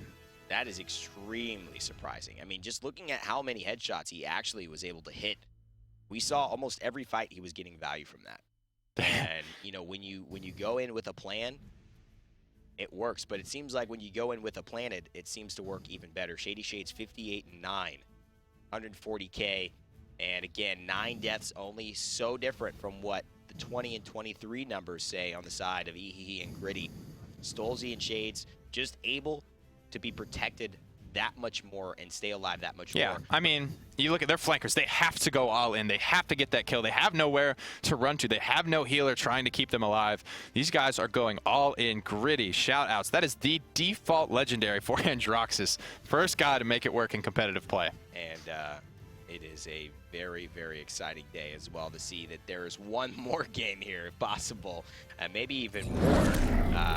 We'll go to the map screen now to see where it will be played. Eager 4-1, Eager 4-3. Will Jaguar Falls be the full switch off here? If it's any tell, if the system keeps going the same way, it seems like it would be Fake Out winning 4-3. We are closing the gap slowly in terms of the spectrum of map that we're playing. Frozen Guard having the most space, Eager winning handily. Game 2, Serpent Beach, a little bit less space, but still fairly open. Eager narrowly win that one. Jaguar Falls by far the strongest map if you're looking at in terms of flanks, being able to get to these exposed backliners. Do you think that that will be an advantage, and it has been a continued advantage for Gritty if he's running the headshot card? I absolutely think so. Fake Out, go for the first pick, Ying. So they'll have that on their side. Eager sticking with the Grok. Do they take away the Shaolin? Do they take away the Androxus or the Buck? They got to shut something down here. They got to give their guys room to breathe if they want to find success. That's absolutely true. Fake Out getting Ying a lot in these fights and not necessarily making it be the decider, right? Ying again. Qualifiers wasn't able to make it work with the squad of Fake Out. Eager beat Ying again, but they love the Ruckus Torvald combination. Very, very interesting to me. Maybe I think there is a little bit more to this than we're thinking with some of the field study applications to Androxus, to Buck, that they're really liking. Even if he's even if he's keeping Ruckus safe, right? When the Wreckers are distracted, when Shady Shades and Stolzy, the guys that are dealing the damage to these two tanks, are distracted, Ruckus and Torvald with a Ying supporting them will stall all day. Yeah. All day. And here is where I want to see what Eager's thinking and what's gotten in their head. They don't take the Victor this time. They've got the last pick. They've got Victor if they want. But Fake Out, they also have the Buck and the Androxus if they want. They're forcing Fake Out to guess 50-50 here. Are we going to take Victor last? You don't know. Are you going to take the double flanker? What are we going to put Stolzy on? I can honestly see a lot of different things going on. They take the Bomb King and the Androxus. So again, back to the Bomb King, maybe feeling that this is a very strong, maybe warding off as well, more of an objective style fight on Jaguar Falls, which can be very effective. So knowing that Bomb King, you're not going to be able to stand on this point and beat us. And here is Tyra. This is the mercy kill coming out, man. I really saw Stolzy. If you haven't seen his gameplay with Tyra, it's nuts. Mid-air grenades, like that's what he's been running. On point. Mercy kill.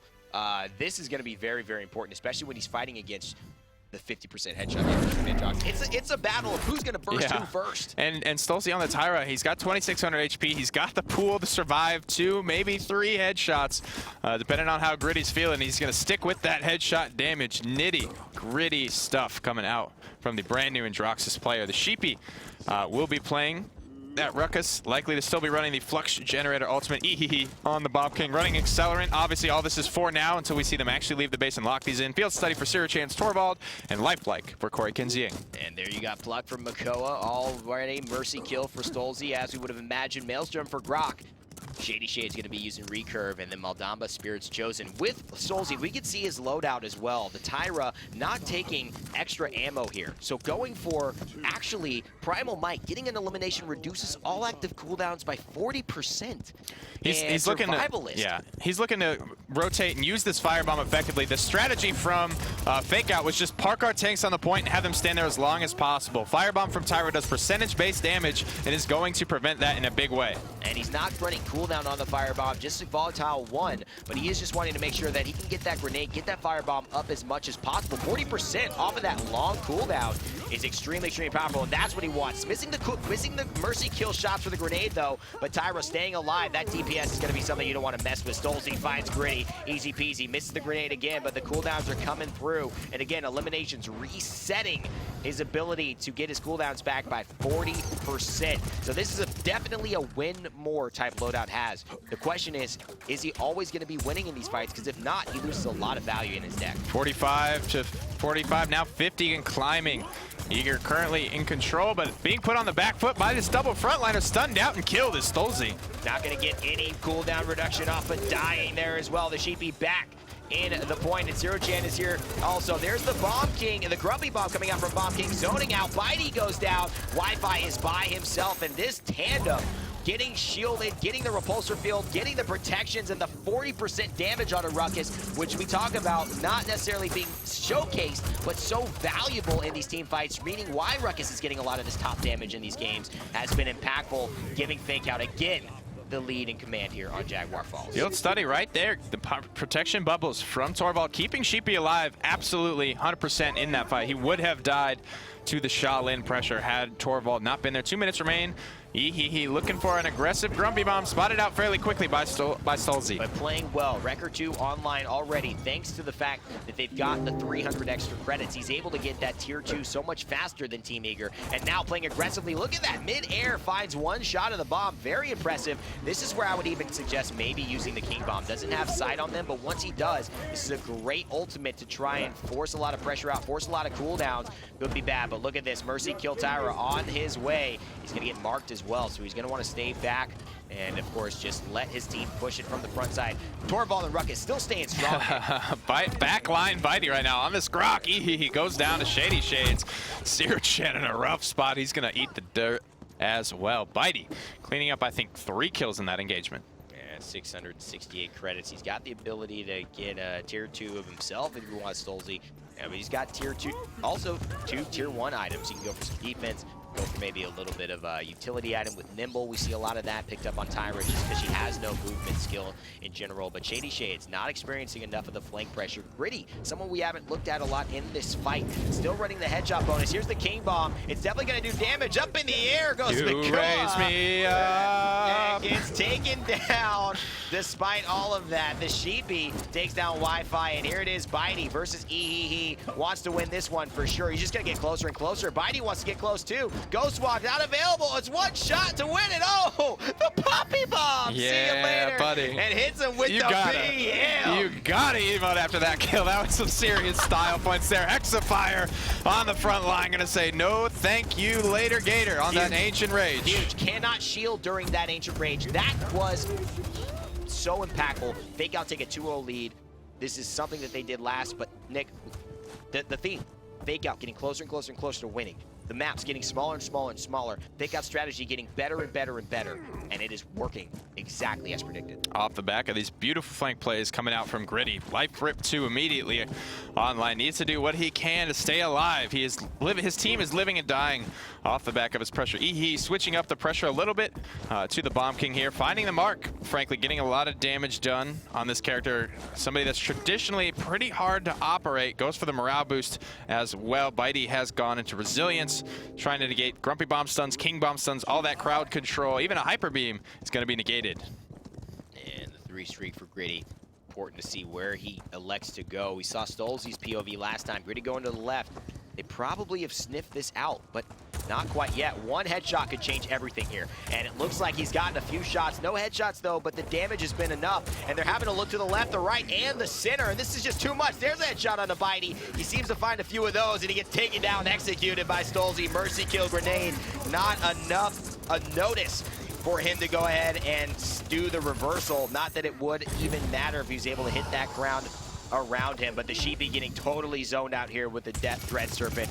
And it looks like Stolzy's able to go ahead and follow through, but great counter kill. Heat Haze Pop trying to stay alive here, looking for the Torvald in the back line, but the body blocks are good. He's hitting some shots in stealth, stunned out against the wall. He gets taken down by Arai. He's just playing out of his mind right now. Nick, Shady Shades absolutely showing his comfort pick on the Shaolin. He's played it every single game this set. And Team Eager now feeling very, very confident in what they can do. And Shady Shades just comes back around. It's just, it's simple for him, right? Fake Out now, go down to 2-1. Not still in the lead of the game, but are in the position where they've got to defend. But this defense could give them a 3-1 lead if they're able to make it strong. Absolutely. Gritty pulled out by Makoa. There goes the Gourd to try and keep Wi-Fi alive against this double tank pressure. Ehe playing this Bomb King by and large like a flanker. Nice hook there by Makoa as well. Just puts Wi-Fi under pressure, just puts actually Gritty under pressure. He's able to make it out alive just with the standard nether steps, not really relying on the new mobility options that Androxus has. Really finding himself finding the same amount of value as a stereotypical Androxus, but again, gets a lot of damage off on the Bitey, forces the Ghost Walk. This will probably result in a kill on the Bitey. And that's what he's looking for in general. He just wanted that kill. Takes Stolzy down as well. He gets hooked, but the protection didn't, but almost saved his life there. Tossed in and out, hokey pokey for Gritty. Goes down eventually to Mount Zamba's Spitting Cobra. A minute and 28 seconds remain on the push for Eager. Fake Out in a good spot. They can benefit from that defense point. Again, means so much to them. Eager, it means a lot to them too. This is the question where do you throw your ultimates down? It's not just we go tie the next round. This is we give them a chance to win the next capture objective, which they've already proved to be very, very strong on. Stolze pops up into the ultimate, looking to just get the constant DPS. Mercy kill comes through, 1,300 damage on to the Ruckus. Again, from long range, the Molotov goes down. Stolze with a triple here, looking to finish it strong for Eager. This is what we've seen before. The momentum is on their side, and Bitey still with the zone. Here comes the stagger, though. These are reasonably split up respawns here. Fakeout need to be careful not giving kill. They still have time. The payload is still about 25%. Hasn't rounded the final corner just yet, but they do give up the pick onto Ehe. This Molotov is so valuable, Nick, because whenever he's getting those eliminations and producing that huge cooldown to 6-7 seconds, and he's able to throw it out again, but unfortunately the zone doesn't go his way. Shady Shade's actually dying here on purpose because of the fact that he knows his team is just not going to benefit from him giving the enemy team extra credits, and of course they're also not going to be able to push this unless they are together as a unit, and he doesn't want to stop any of that staggering here. A very impressive zone coming out through. It's not even looking like it's gonna be just Team Eager able to get to the objective here. Let it go, guys. 3 seconds. No one's anywhere near the payload. Wi-Fi's trying to shell spin in there, waddling his way up. Starts the overtime. Big headshot though. It means that Wi-Fi's not in a good spot. Are they gonna force the ultimates? Again, Eager don't want to give this up. 1,200 damage. Oh, he catches the mercy kill grenade. Shoots Stolze back.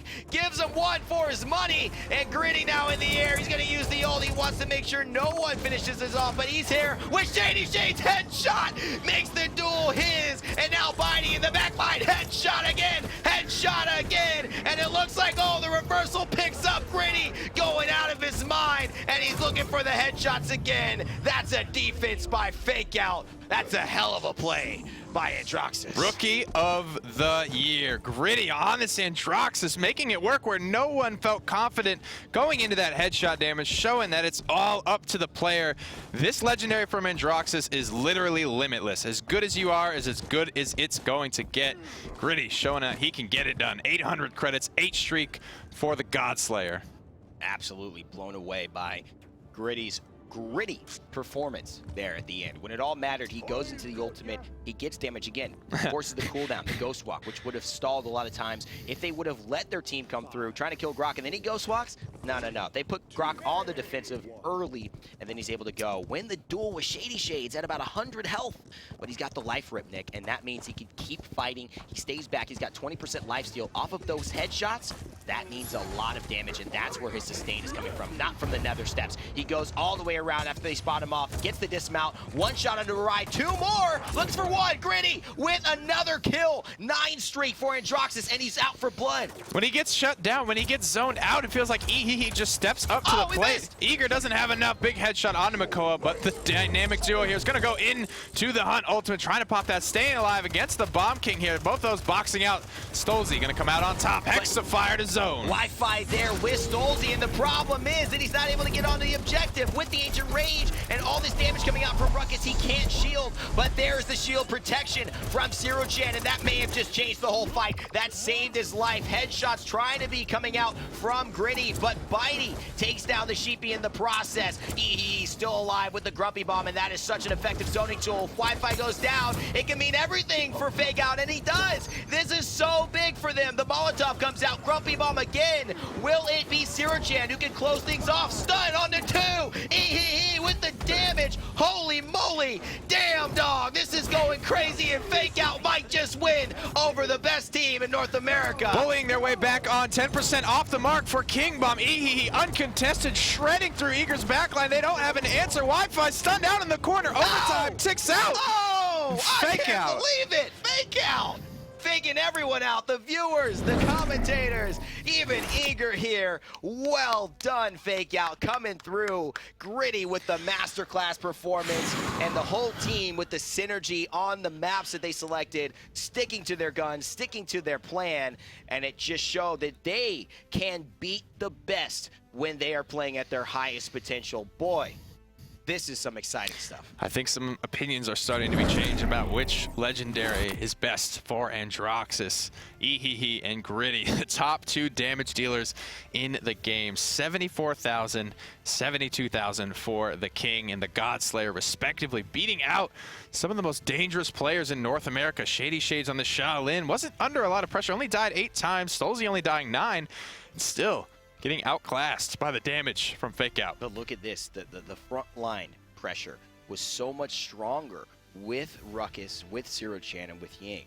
And with So Mighty much, playing that role of not healing, it just was that he wasn't a part of that central push. It was a Rai versus Wi-Fi. It was just 2 versus 3 half the time. Yeah. And then the damage, we're not talking about this. 63,000 damage on Ruckus, Nick. He matches Stolzy. He matches Bitey on Maelstrom Grok. He almost matches Shaolin. That's largely because of the protection field study with the 40% damage on that DPS. Fake Out is keeping up in damage, but yet tripling shielding and winning by about 10k in the healing departments. Just so much mitigation, so difficult to finish these kills, even with things like the percentage damage firebomb, even with the mercy kill. Just so difficult to bring these tanks down. It's been an exciting game, and of course, we will have to go to another map here. I'm sure the viewers are disappointed. I'm sure we are. Don't get to... You have to watch another one of these great games. Shucks. Well, Nick, you know, we mentioned it. It was the pattern. Eager 4-1, Eager 4-3. The smaller the maps, Fake Out take it 4-1. Stone Keep here, though, a bit of a wider map.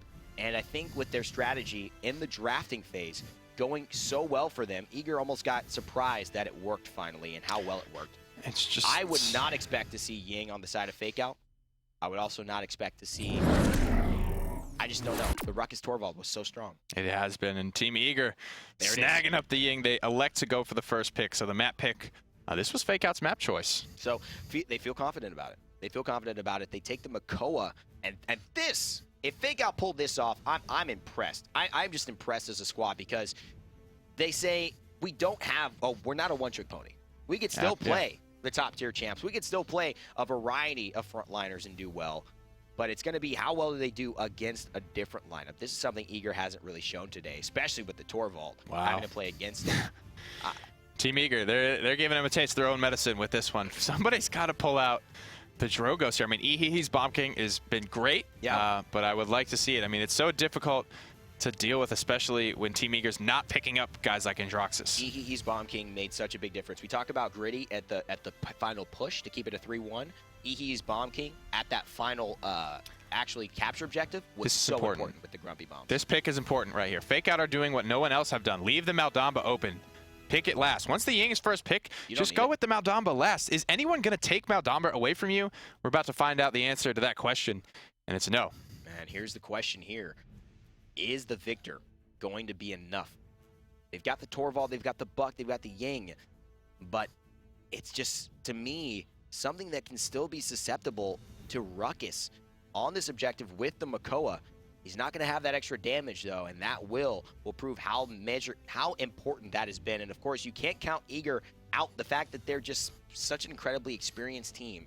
And especially with Torvald. Been in this situation before a lot of times. They were the first guys to whip out Torvald with confidence, a character that I believe is going to be crucial to keeping Stolzy alive. Shady Shades alive in the back line, living and dying by Eager's team fight. Wi-Fi going with the Fortify on his Barrack. Bitey going through the field study, protection style Torvald firefight. So hip fire bonus damage for Stolzy's Victor, bounce house for Shady Shades Buck, and lifeline for Arise Ying. Heads will roll for Androxus, Accelerant for Bomb King, Flux Generator for the Ruckus, and Pluck for Makoa, finishing off with Spirits Chosen for Maldamba.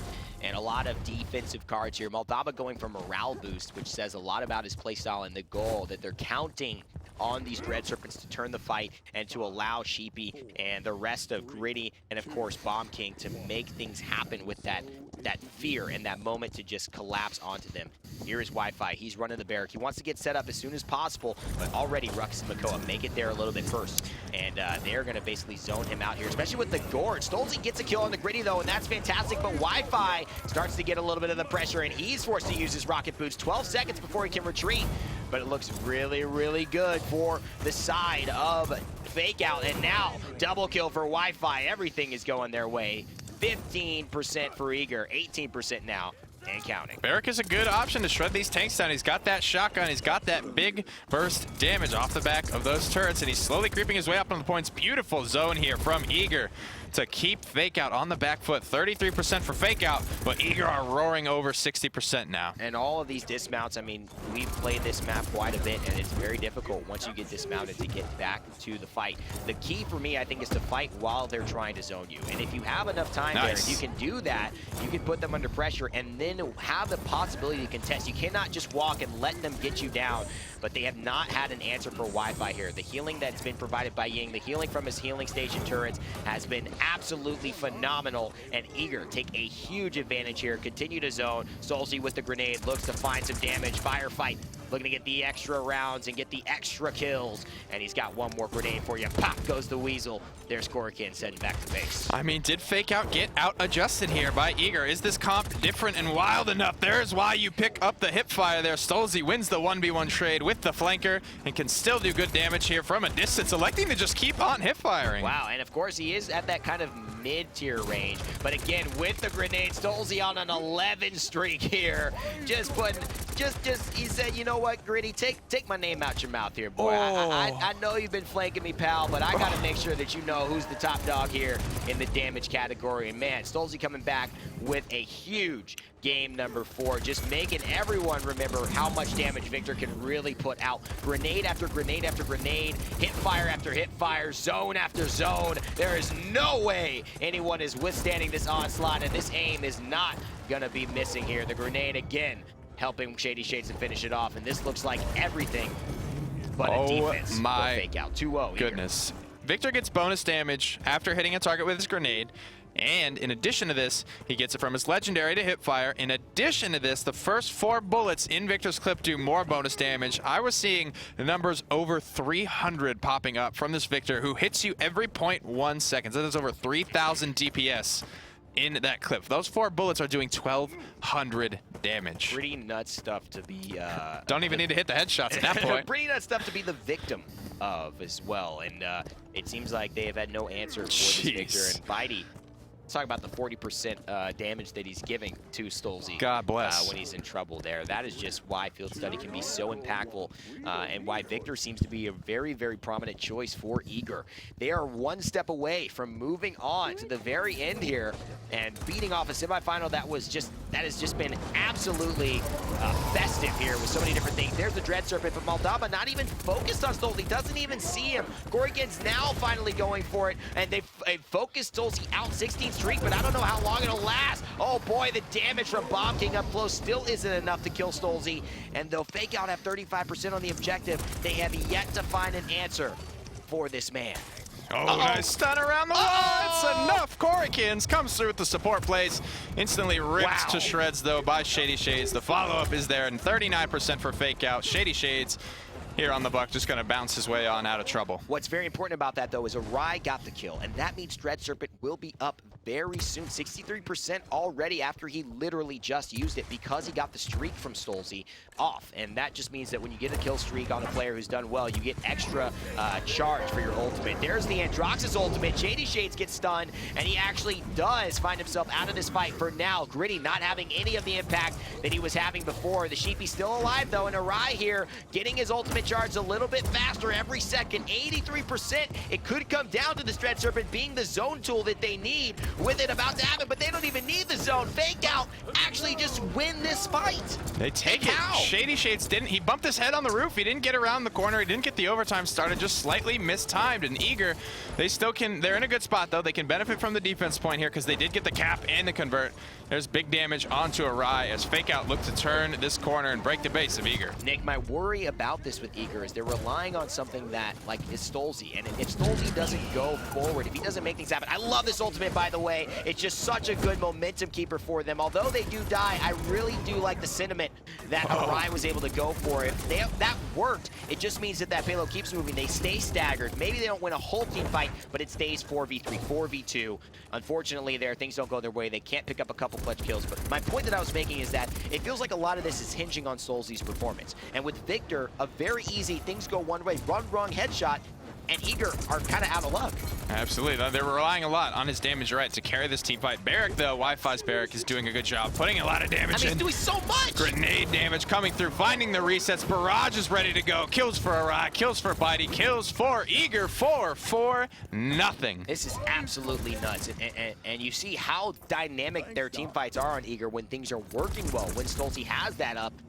But when Stolze goes down, and that is going to be the challenge for FakeOut, to make that more of their win condition, to say, we need to take Stolze down. Usually that's the win condition against any team Stolze's playing on. But more importantly, it is for this Victor, who's just got damage out the wazoo here with this legendary, 30% extra damage from Firefight. He does find himself in these free firing positions more so than almost anyone I've ever seen in this competitive scene, Nick, and that is due to his team doing so well. Gotta be careful clumping up against Stolze's Barrage, though. He could easily put a lot of hurt, a lot of AoE base damage, and that's not what FakeOut are prepared for. They're not buying these blast shields. And there comes a big hyper beam, trying to get a couple off the map. It looks like one, almost two. A lot of poke damage to follow it up here, and Bitey making a big play with the hyper beam. Really good hyper beam, but again, Nick, this is the zone. This is the defense, right? He's only at 12% now, albeit Torvald charges his ultimate very quickly. They're getting a point for this. They're getting a point for this defense. Yeah, I mean, that's true. You're right. That's a very important point. Team Eager now going to be 3-1 up for this defense unless something crazy can happen, and no, it can't. So now they're right just in the point of victory here. Yeah, FakeOut have a long road ahead of them.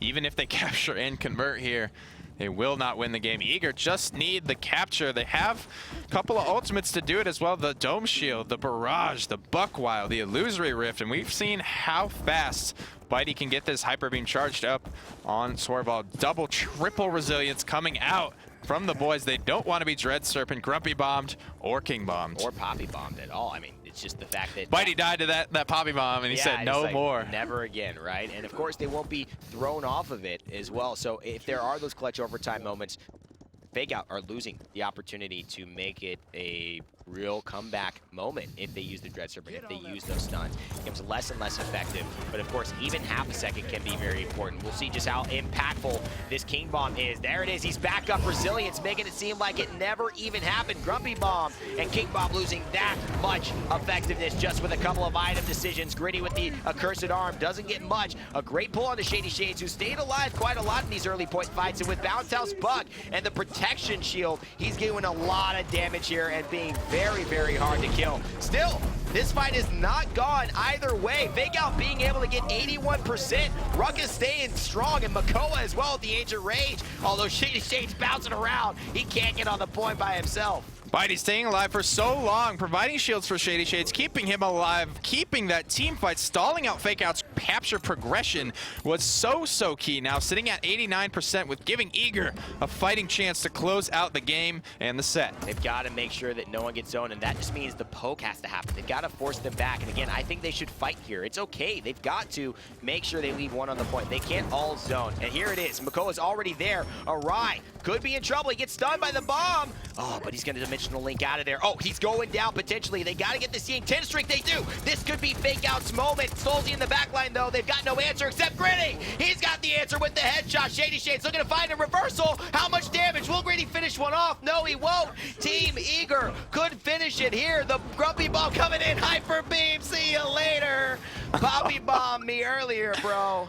But I got one up on you right now. That was Bitey's little bit of revenge. Dang. And man, it came at such a sweet time. All right, one Bitey won and Ihi won. Those are both very stylish plays. Bitey actually able to win the game and the set off of that zoning. Beautiful, beautiful hyper beam. And let's take a look at the scores for the game and just see exactly where the stats, what stories the stats told. And again, man, look at this. 105,000 damage in a 12-minute game. Yep, that's what happens when he's not under pressure. You see Gritty, 9 and 14, 9 and 11 for Ihi, 39 and 43K. Nowhere near the victor this time, and Stolze, and he's kept safe. And, you know, a lot of that is coming off the back of Torvald, keeping him bubbled, keeping him safe. Same with Shady Shades. Bitey bought so much time for Eager in that last fight. That's what I think was the biggest thing. You know, Shady Shades in that last fight, just jumping around, contesting, doing such a good job of disrupting, but Bitey staying, you know, cognizant enough to keep that damage up on the Shades, keep that extra 2,000 HP onto him, that in the shield factor. And the fact that Shady Shades already is a very, very tanky champion like Buck with 3,000 HP, it is just so hard to burst him down. And if you can't kill him, I mean, you've wasted time already. If you shot him 3 times, not shot someone else, and he doesn't die and just jumps away, you've just wasted time. You've wasted damage. And that's what they were able to get Fake Out to do, despite Fake Out having still a very strong point presence there. Yep, but Wi-Fi with a big amount of shielding as well. Holding it down, frankly, when Bitey is kind of running around trying to keep his teammates alive with those protection bubbles. 3-1 reads the slash line for Eager. Fake Out won't be able to make it into the top 4, but, you know, damn me if they do not make it far in this gauntlet. This is a team to watch. Absolutely. We're going to be excited to follow along with them. Of course, the Masters qualifiers coming up for the top 4 teams in North America and Europe, starting very, very soon after this. And then, of course, running alongside that, we will have the Gauntlet Open qualifiers where you will see teams like Fake Out, hopefully, and other teams competing to get a chance to get here in April for the LAN. Now, we've got a couple things happening right now. We're talking about April, but this weekend you have double everything opportunities in-game. You get double gold, double XP, double champion mastery, double fun. Gotta go ahead and get some of those first wins of the days in as we head to break here, preparing to bring you guys the final series. If you haven't done so already, you could pick up that shiny new Drogo skin. Haven't seen a lot of Drogos in that semifinal series, but this is going to be a very interesting finals because of it's such a key pickup for Astral Authority, and Eager just don't seem to like. That's the crystal, right? Yeah, he's like wearing like a that's like an alien, you know, rapper necklace. He's 2 chains. Yeah, I like it. He's the 2 chains of his planet. You know, there it is. He's got six rockets, 2 chains, and 1 awesome skin for you to pick up in Paladins. We're excited for the finals coming for. He spits fire. He does there spit hot fire. With the rapper theme as well. I like that. They should come out with a rapper Dread Hunter Drogo skin. I'd definitely be down. Mixtapes and Paladins. That's going to do it here for the semifinals, guys. Yeah, we got the finals coming up for you in just a second. Stay tuned for it. It's going to be Team Eager versus Astral Authority. Who's going to win? We'll see you in just a sec to find out.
Jamming out here, man. Turning up. I like that beat drop on that song. My name's Rain Day. It's High Res, Pretty Hair. It's time to get into the pretty finals coming up, and it's going to be an exciting one. We just saw some of the better semifinals I think we've seen in a while. Team Eager versus Fake Out, and boy, some names just popped up and stayed on our mouths for the entire time. Gritty being one of them. He had some great performances. Yeah. I mean, everybody. The Sheepy, a guy that we knew already, but all of Fake Out really put Eager to the test. And I think Eager now very, very warmed up for this finals against Astral Authority, as if they needed to be, Nick, because these teams have a lot of history against each other. Absolutely. Stolze coming from the core of Match Point alongside Dosup's Wardoom and Cuss Cutie, who now play for Astral Authority, so they clash once again in the finals.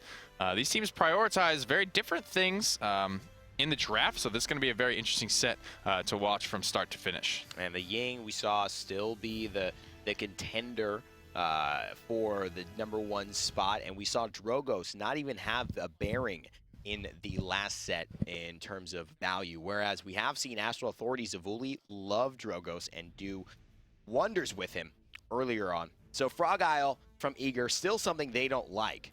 Astral Authority, Timber Mill, pretty standard, something they don't want to deal with either. So Frozen Guard will be where we start. This is just seeming like rinse and repeat here for these map bans. Yeah, Frozen Guard starting to come into favor a little bit. We've seen it first picked, I believe, 3 times now. Astral Authority, quick lock on the Ying. And Ying, of course, very, very valuable healer. Lifelike, the legendary that makes her so strong, makes her illusions heal 2 people, possibly. And that healing stays the same. It doesn't get mitigated. It's still just healing for twice the amount, essentially, two times the healing that it normally would have. And that has brought Ying high into the meta right now. Team Eager respond with Mako and Ruckus, who very much play the same in a lot of these metas, but we've seen Wardoom on Astral Authority use Ruckus with the ability to go those third dashes and really just be that frontline terror that he's a mobility guy, dude. He loves his mobility. Get into the back line. Barrack locked in, so deployables, name of the game here for Astral Authority. So it's a good spot for Drogos, but Eager haven't shown the propensity to want to pick it up. No, Drogos is not something that I think Eager really rally around as their Far Cry. I mean, you don't really see Stolze, who's really kind of determines a lot of their, I think, damage flex picks.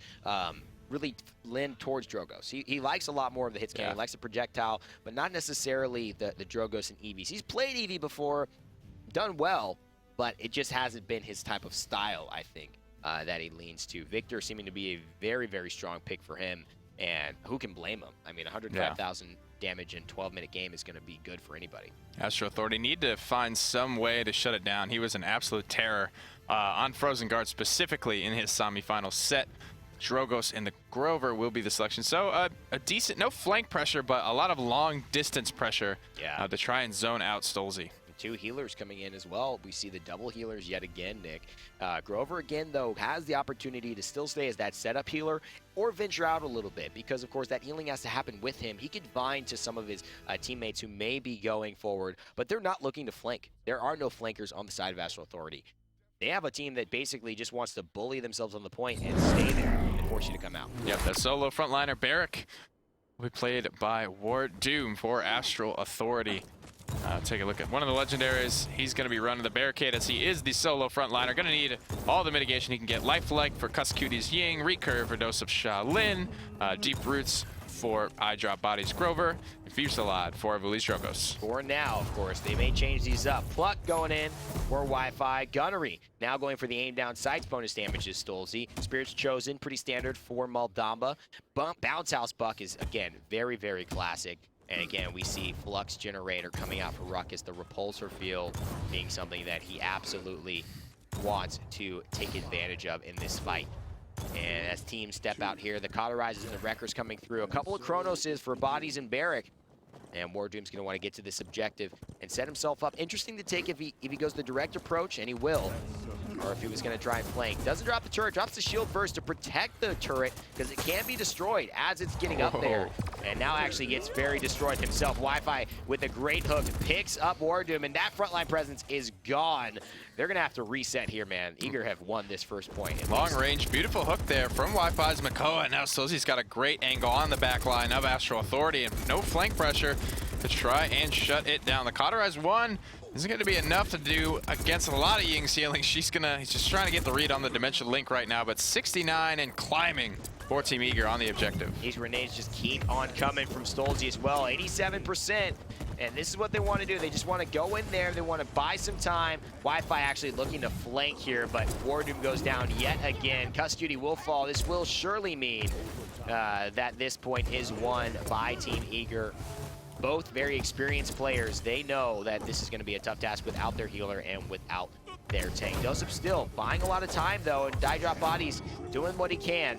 But again, this was definitely Eager's point, almost from the very beginning, just picking off War Doom. Triple kill for Shady Shades in that engagement, just cleaning up the scraps from Astral Authority's broken team fight. 2 minutes here, rounding the first corner. Astral Authority not being too aggressive with the zone. They want to get set up around this first corner here where it's more favorable to the defensive team. Yeah, he actually just using his patience quite well. But again, the thing is with Ying, it's very hard to kill her, Nick. But when you have a Grover healing her up as well, to get her to the place where her more constant, not burst, but constant healing can now start to take effect to top her off and make her, again, hard to burst down. This could be a very dangerous combination if they don't go for the Cauterizes. But they're sacrificing some of that damage mitigation. The Drogo's definitely going to have a field day if he ever gets going. 1 minute and 40 remain here. Some poke onto the members of Team Eager, being very cautious at how they want to approach this next fight. Fighty, though, on this Ruckus, getting very aggressive into the backline, doesn't able to get anything for it. Shady Shades, however, cleans up Evuli as Eager now looking to press forward. And there, Cuss Cutie finds Stolze, a big pickup for them. Shady Shades now looking a lot less intimidating without the damage coming out from Stolze in the background. Cuss Cutie just absolutely making sure that there is no one who feels comfortable and safe standing around, especially with just the healing and the consistent DPS, the consistent pressure, and that's a Deep Roots for you. Grover just rooting Shady Shades in place and making sure that Bounce House Buck cannot leap again. That's going to be a big counter. If Bodies can consistently hit those, it's going to help his team out a lot. Now looking to move up in their zone. Astral Authority looking to use the capture point zone to try and dig in and hold strong against Team Eager, hopefully preventing any sort of overtime look for them. 45 seconds remain here. Dragon Punch is primed and ready to go, but this has been a fairly quiet match thus far. Nobody going fully all in on each other. Both teams just wanting to feel each other out here because they know each other very well. They want to see what this Season 1 has brought in the competitive scene. Everyone trying their best.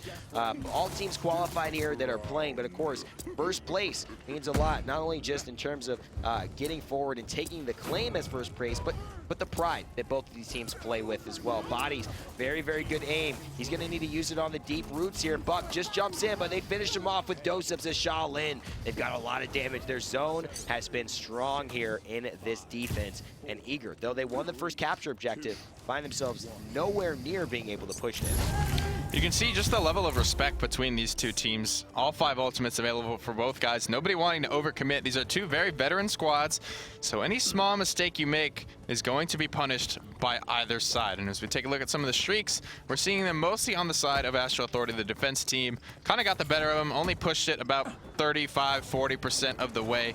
Team Eager, though, they capture the payload. They are leading in credits. You can see that reflected in the items here. 2 guys on that squad have the Cauterized 2 with 500 in hand for Stolzy. Shady Shade's already with the Resilience 2 here. Looking to get out of those Shaolin stuns a little bit quicker. Maybe those Grover roots as well. 5 points, 5 seconds remaining. And before things kick off for round number 2, Astral Authority versus Eager.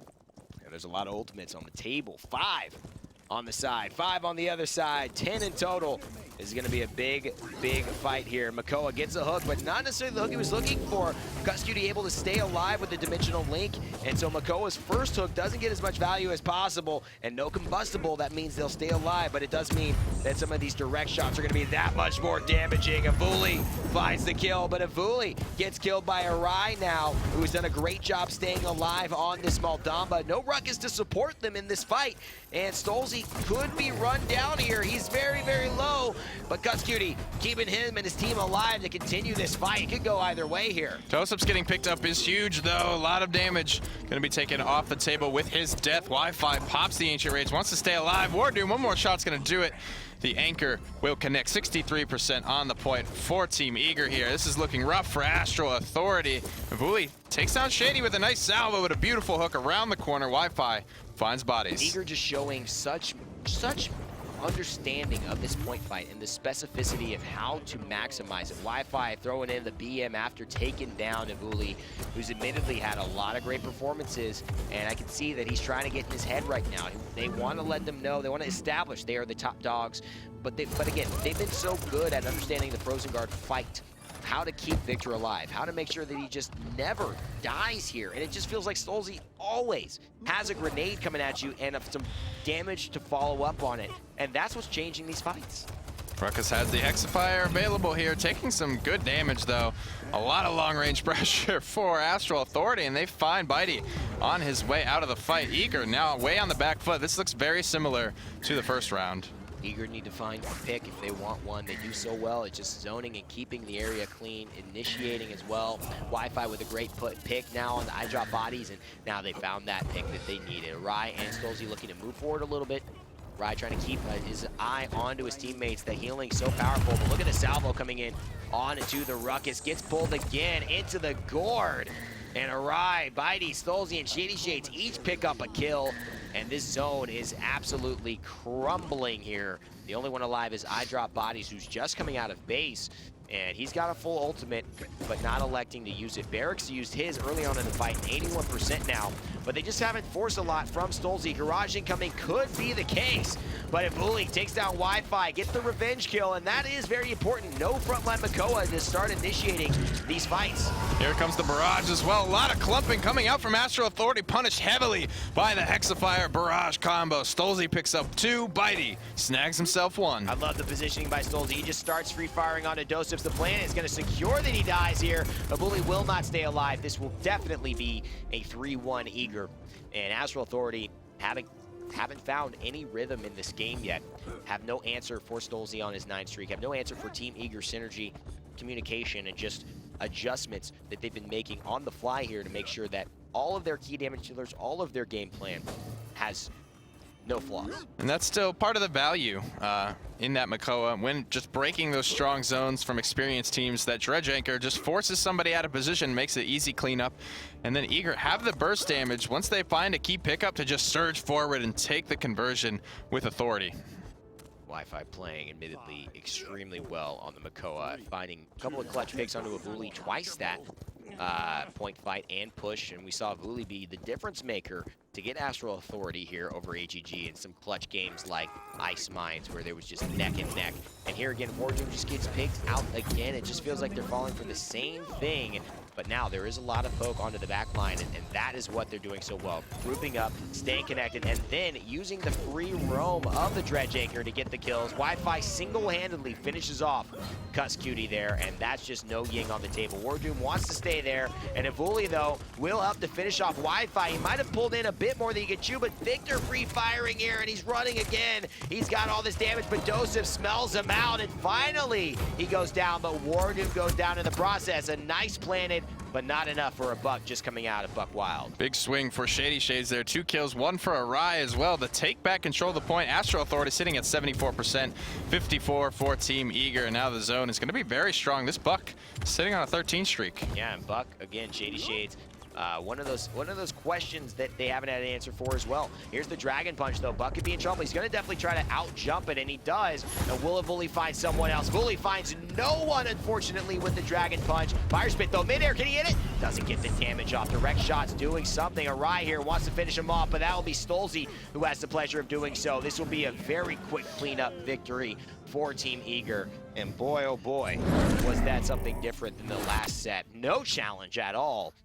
Eager just sweeping the field with Astral Authority. The few seconds of distraction Shady Shades provides, Avuli's Dragon Punch, that makes all the difference there. He just didn't have enough fuel left in the tank to get there to land that Dragon Punch on Wi-Fi's Makoa, and then the team fight just crumbles from there as he's punished, almost immediately brought down. 116k, 24-5 for the victor, largely uncontested. Very few deaths on Shady Shades as well, and that's always something to look for in a flanker. And that Shady Shades is the reason that Dragon Punch came out just a little bit too far away. It also is the reason that really he had to.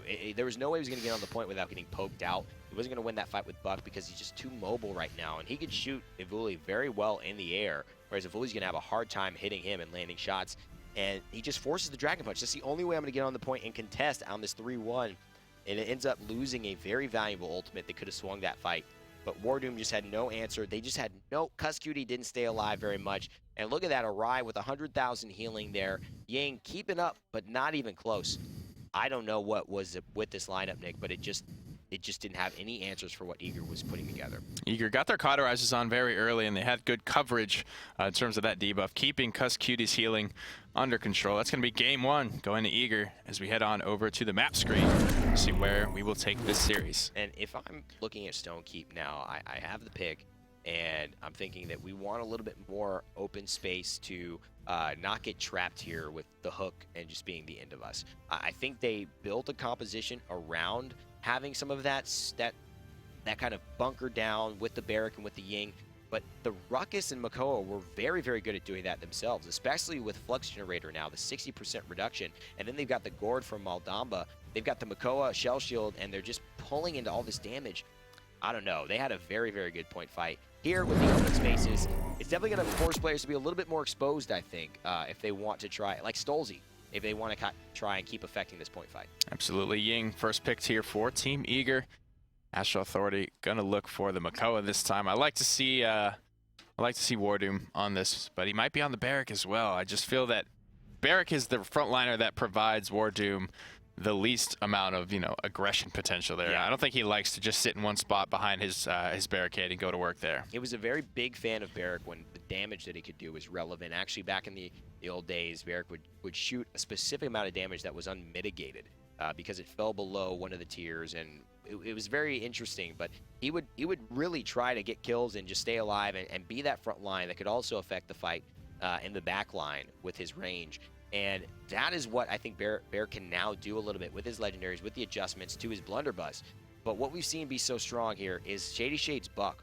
We talk about a lot of Stolzy, but Shady Shades has been just carrying more than his own weight here. Oh, dominant player here. He was the player spotlight this week. I wanted to highlight this guy. He does so much that doesn't really show up on the scoreboard. In a lot of cases, last week he was beating Stolze out with his flankers, which is tough to do, right? Because a flanker, squishy, has to get really up in the thick of things and has to go all in, has to try and find these kills. It's not as easy as a life as it is just sitting back free firing with a Victor. So definitely shout outs to Shady Shades. He's playing very well today. Wi-Fi, though, being off the Makoa, who just had so much rhythm, getting those clutch hooks and shutting down Evuli. I think this is a great place for Drogos. I think he could do a lot better on this match, especially considering the fact that Drogos doesn't have the pressure to deal with from getting hooked by Makoa. Grover, though, coming through, lots of long lines of sights for him. Deep roots could set up a lot of damage here. This could be strong. Dozips needs to show up on the Shaolin, though, and they have to have an answer for Victor's, Stolze's Victor. There's a lot of crowd control on Astro Authority. The dredge anchors into the deep roots. Just going to be very terrifying. But Bitey's Torvald on Stone Keep has been nothing to scoff at. It's been very impactful every time. Flux Generator for Wi-Fi's Ruckus. Gunnery Iron Sights for Stolze's Victor. Lifelike for Arise. Ying Bounce House for Shady Shades Buck. And Field Study for Bitey's Torvald. Gus Cutie running Mega Potion. First outs. time seeing that one. Barricade, Fortify, giving that extra thousands of healing. Actually, the ability to shield. Recurve coming out here. Deep Roots coming out, crippling throw, now rooting, and Pluck, of course, giving 80% bonus damage. Welcome to those joining us here. This is the finals. It's game 2. Eager have found themselves ahead, obviously, of their contenders and are looking to make this a serious 2-0. Not giving Astro Authority a chance to come back into this one. Both teams colliding here on the right side. Cathedral, no hooks just yet, but the immediate recharge going to shred through Makoa's shield, putting him in a rough spot. First blood, though. Cuss Cutie on the pit, finds Stolze deep in the back line. Beautiful silence coming out from Bitey, going to take control of the point. Very good recharge as well. Bitey just using Barrack Shield to charge his own now. Makoa, though, follows up, and that's a huge hook coming in onto Bitey. He's going to try and finish it off. The silence, no good. Cuss Cutie has the answer again. Pip coming through, and the Mega Potion burst, Nick. Talking about how valuable that can be. Just taking someone from almost 0 health, popping them back up 2,400 more can be the swing this team needs. Early game, it's going to be so difficult. Shady Shades gets in on a 1v4, finds the pickup, 99% on the point for Astral Authority.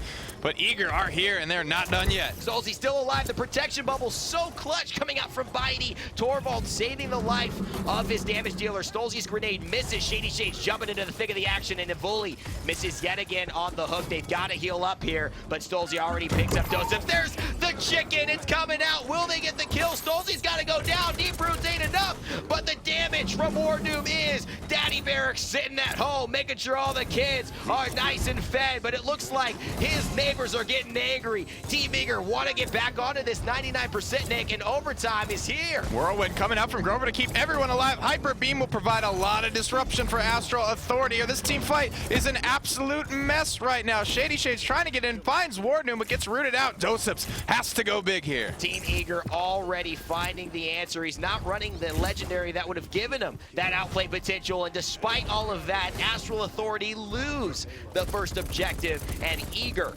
take in command. They go with an incredible comeback play led by, I believe, Bitey just keeping Stolze alive with a clutch protection, and that extra damage led him to get on the 4 streak and impact that point fight in ways that really helped Eager to just win. Bitey's Hyper Beam as well.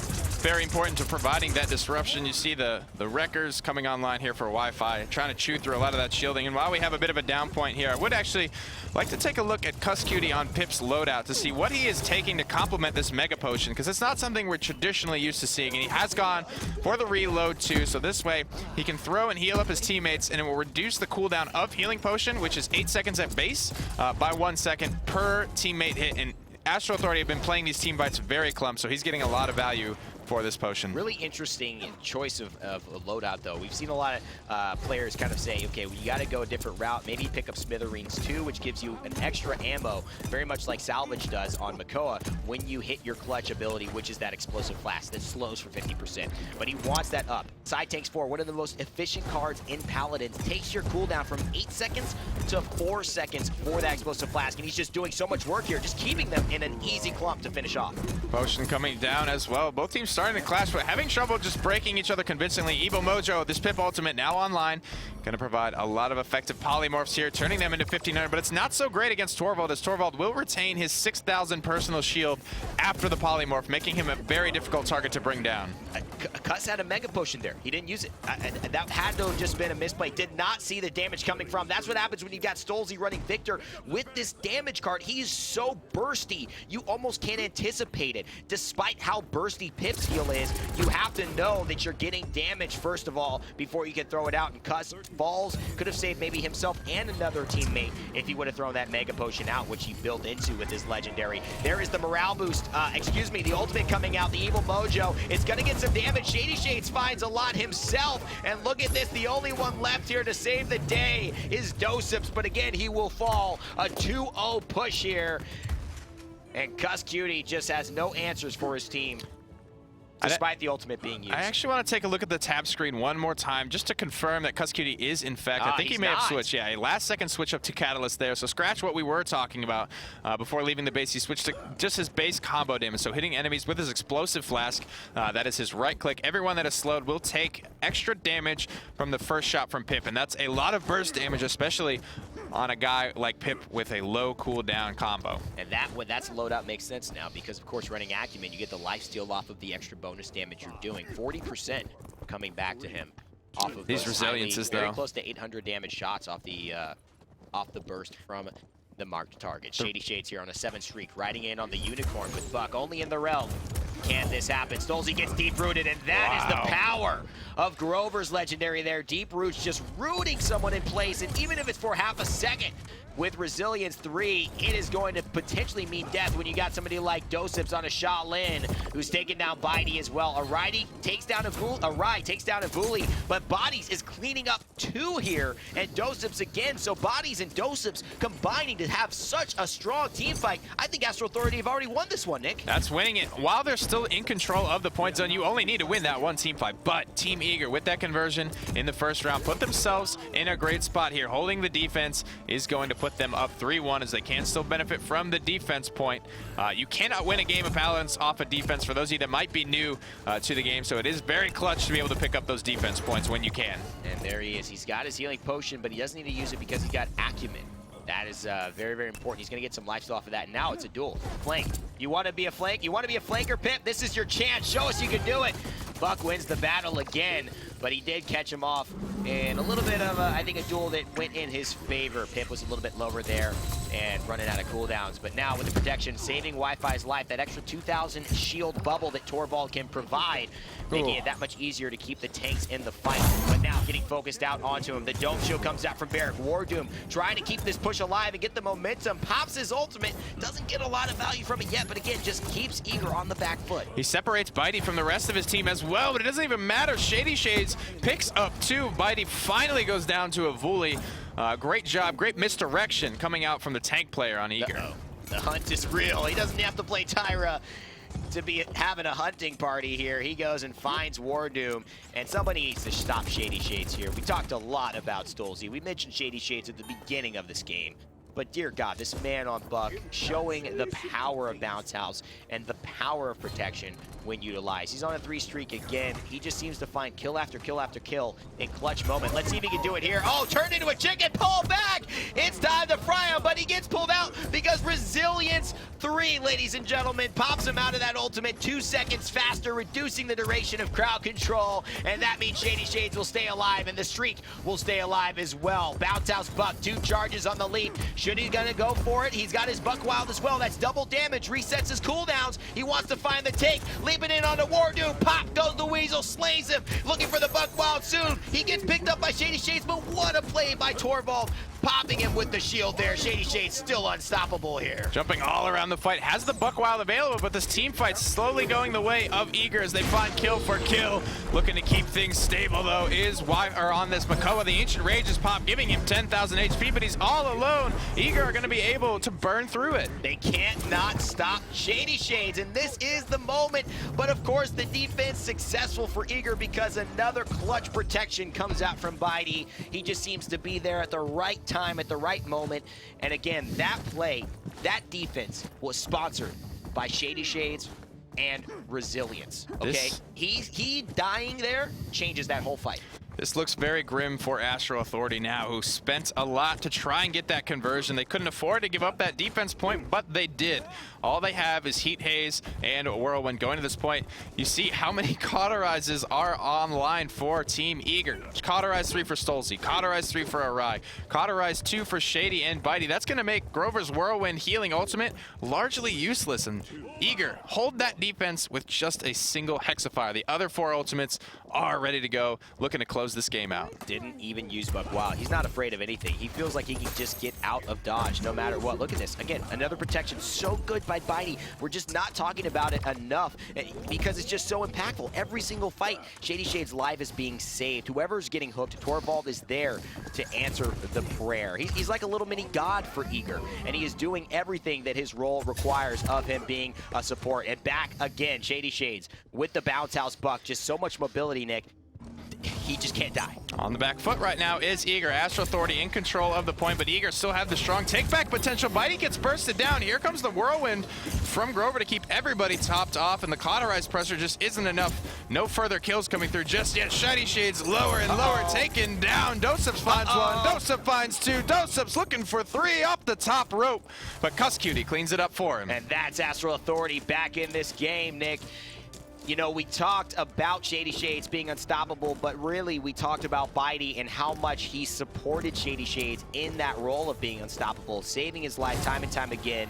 And now when Bitey goes down, that team fight scrambles and goes the way of Astro Authority. This is what I like to see. You get a clutch kill, 2 from Cuss Cutie, Stolzy and Wi-Fi. They get a tank and the damage dealer. Now who's Bitey gonna shield? He's gotta shield himself, but he goes down because he's got no support. It's all Eager going down, and Astro Authority are in clear command of this game. 1 minute and 50 seconds remaining. Payload now passing the halfway mark, rounding the final corner of this push here on Stone. Keeping a lot of high ground pressure coming out from Eager to keep things stabilized. Grover putting in a good amount of poke damage onto this Ruckus, just eating axe after axe. He's feeling brave. He's right by his spawn, so he'll be able to get it healed up. One axe could spell the death of Stolzy there, but he's able to escape for now. Great deep roots there by Bodies as well. Just secures the pull from Makoa. Wardoom uses the dome shield anticipatorily, making sure that there is no funny business around when Daddy Barracks at home. They get 1 kill onto Bitey, and that spells the difference. We've seen that be the difference maker in this game, and now it seems like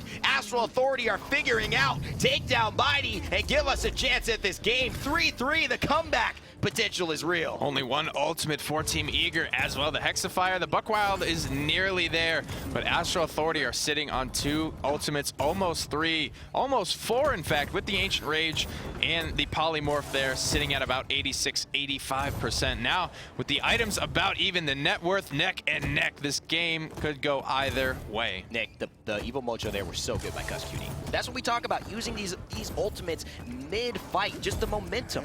4 resiliences for Team Eager to try and combat this. Arai is the only one that they will have the full 4 seconds to kill. And that's a problem because that's the one they really need to kill. Bitey, hey, I love it. But if they have no Ying, if they have no sustain, this fight will definitely go the way of Astral Authority as long as things play the way that these pros should be doing. Here it is on the top ground. Wi-Fi's there. Cuss Cutie takes the upper ledge and he's uncontested. No one has even gone there. This is bad for Eager. They're just letting Pip fire down on them. There's a huge Evil Mojo. Are they going to get anybody?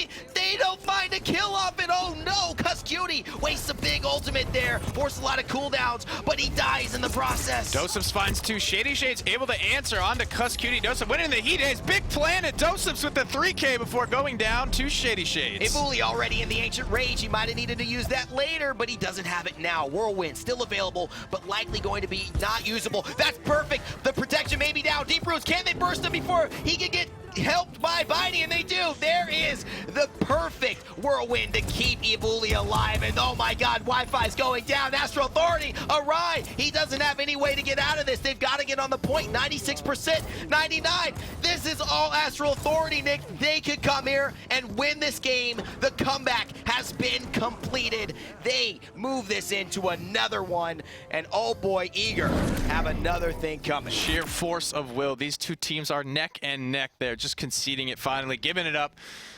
No contest from Eager's Ying there. Just a beautiful team fight there. Clutch Whirlwind as well, getting under Makoa's Shell Shield, waiting out the Cauterized debuff, and then punching through 2,500 healing per second with that Grover ultimate. Just nuts stuff there. And again, Cuss Cutie had such clutch evil mojos in that game. Played, you know, a healer role with 33,000, decent. But again, 81,000 damage from Pip. He just said, I'm going to be a flank. I don't even give a crap what you guys think. I'm flanking this game. 308,000 shielding for War Doom's Barrack. He's back, baby. 3,400 credits as well. Bodies with an outstanding Grover performance here. 59,000 damage and 91,000 healing. Almost keeping up with Ying. And Eager got a lot of early cauterizes online, so that is incredibly impressive that he was able to keep up and throughout this 16-minute game. I mean, what was actually, to me, the most impressive thing, despite Astral Authority coming through, they made some really impressive moments. The way Bitey was always on point with Shady Shades' protections for 80% of that game was the reason Eager was just unstoppable. Shady Shades would not die. Bitey was not dying as well. They just kept trying to basically, it's essentially the same thing as the chicken or the egg, right? Do you kill the person who is getting protected, or do you kill the source of the protection? When they finally started killing Bitey, Shady Shades didn't have that longevity, and everything started to fall apart. It was like a web unraveling for Astral Authority. Serpent Beach, the selection for game number 3.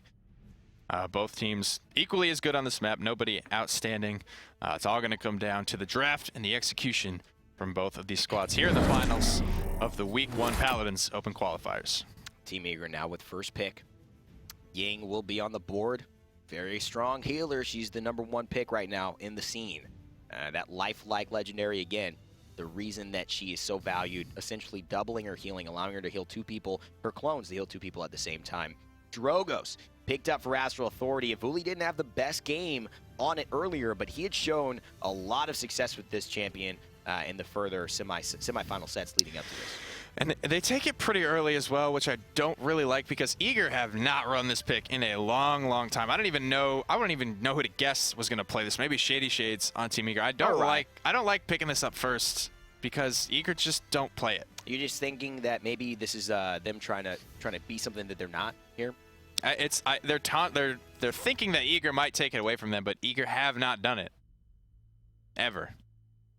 I don't know. I think a big pick for me, Astral Authority here, is taking the Makoa, which Wi-Fi had so much success on, and he was admittedly much less impactful on the Ruckus. Yeah, a couple of reasons for the Drogos. Maybe the early Drogos dissuades a lot of tank-heavy lineups for Eager, which they like to run. Yeah. Torvald very susceptible to the Dragon Punch. Grover, the healer that Astral Authority have chosen to lean on instead of Maldamba. And again, how do you deal with Drogos? You got to usually get a flanker.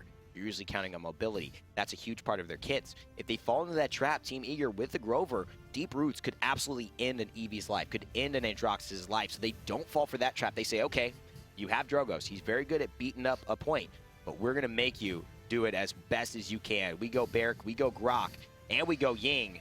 We have a lot of options to sit if we want to. Very difficult, but Astral Authority have the tools to break it up, I feel, with the Drogos. Maybe they go for the Fire Spit build this time around as well, just trying to out-sustain. This is a bully-heavy comp from Astral Authority. This is going to be a slugfest on the point. And I like it, though, because it cuts off a lot of what Shady Shades is going to be able to do. Yeah. Eager do not have the Torvald to keep this Buck safe, and Buck doesn't have a lot of great targets. Ivuli on the Drogos is probably his best bet, but Ivuli, if he stays on the high ground and just stays away from the shotgun, it's going to be an easy game. And he's not getting that 40% extra bonus damage as well. Barrack's getting the 4,000 health from Barricade. Lifelike on Ying is the legendary choice. Recurve for Shaolin. Bounce House on Buck. Pretty standard stuff. Maelstrom run on Grok.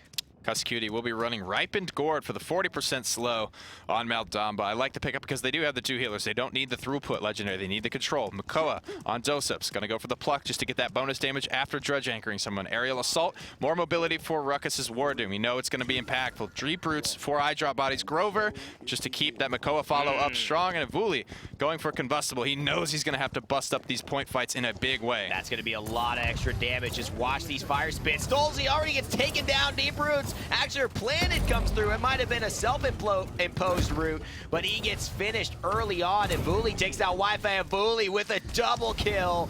Combustible not even needed here. The salvo being his choice of weapon, and there's Combustible. That should surely finish it off. The damage over time gonna help Dosups clean up Arai really easily, and Dosups there. Look at this direct shots thanks to the deep roots coming out from Grover. See you later, standing still in an FPS.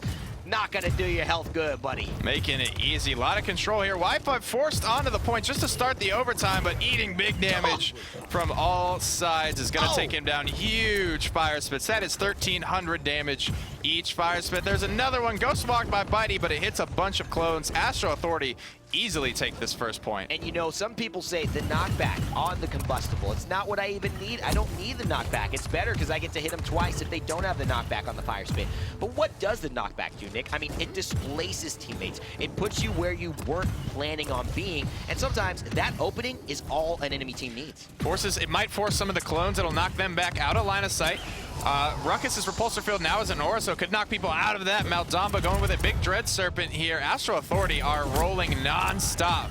This is what you do. The momentum's on your side. You don't wait. You don't try and find the perfect moment. You use your ultimate and you get the advantage still. You make sure that here on Fire Spit could easily kill Stolzy, who's just running around. A rampage for a Vuli, finishing things off here. It's gonna look like a very clean 2-0 mid-air Fire Spit as well from Vuli. One shot on the ground, one shot in the air, and one more to finish things off. There's no way in this world that Eager were stopping that push, and Astro Authority take a 2-0 lead and keep the momentum rolling on their side. Holy momentum, Batman. Dosups and Ward Doom going for the Master Riding, going to be able to have that favorable position riding up on the point.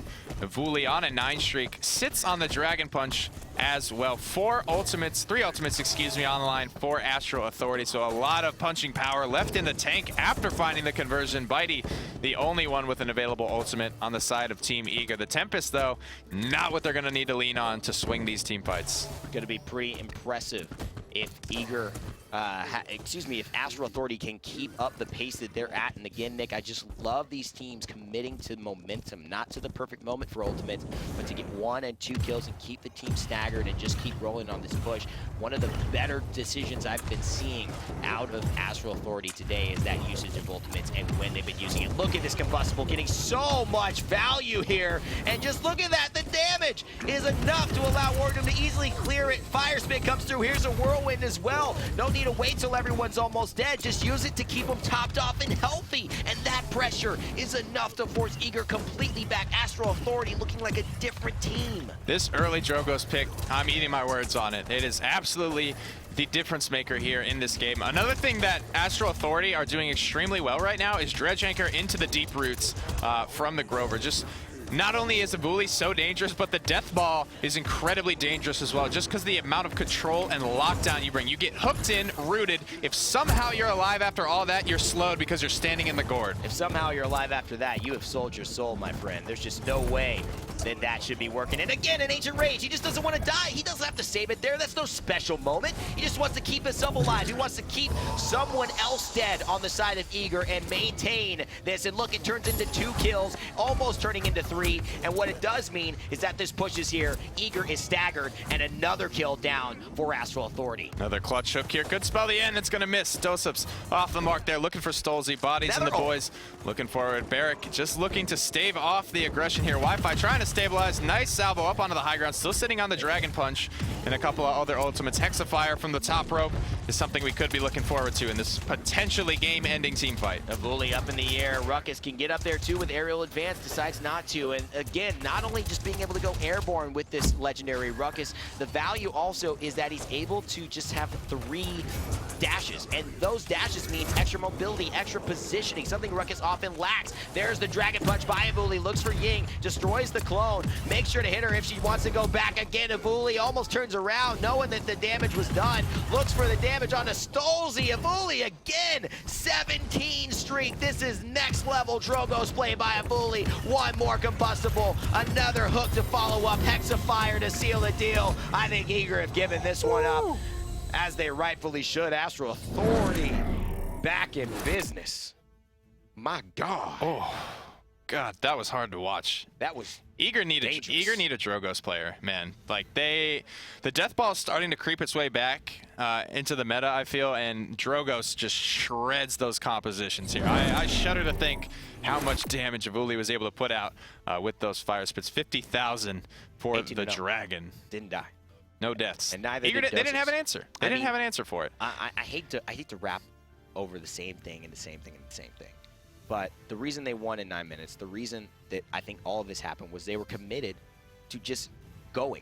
Go, go, go. They never took their foot off the gas. Doe didn't die either. And everybody else died once. That's the reason. Because you die once, but you know what? I'd rather use my ultimate to stay alive and kill you.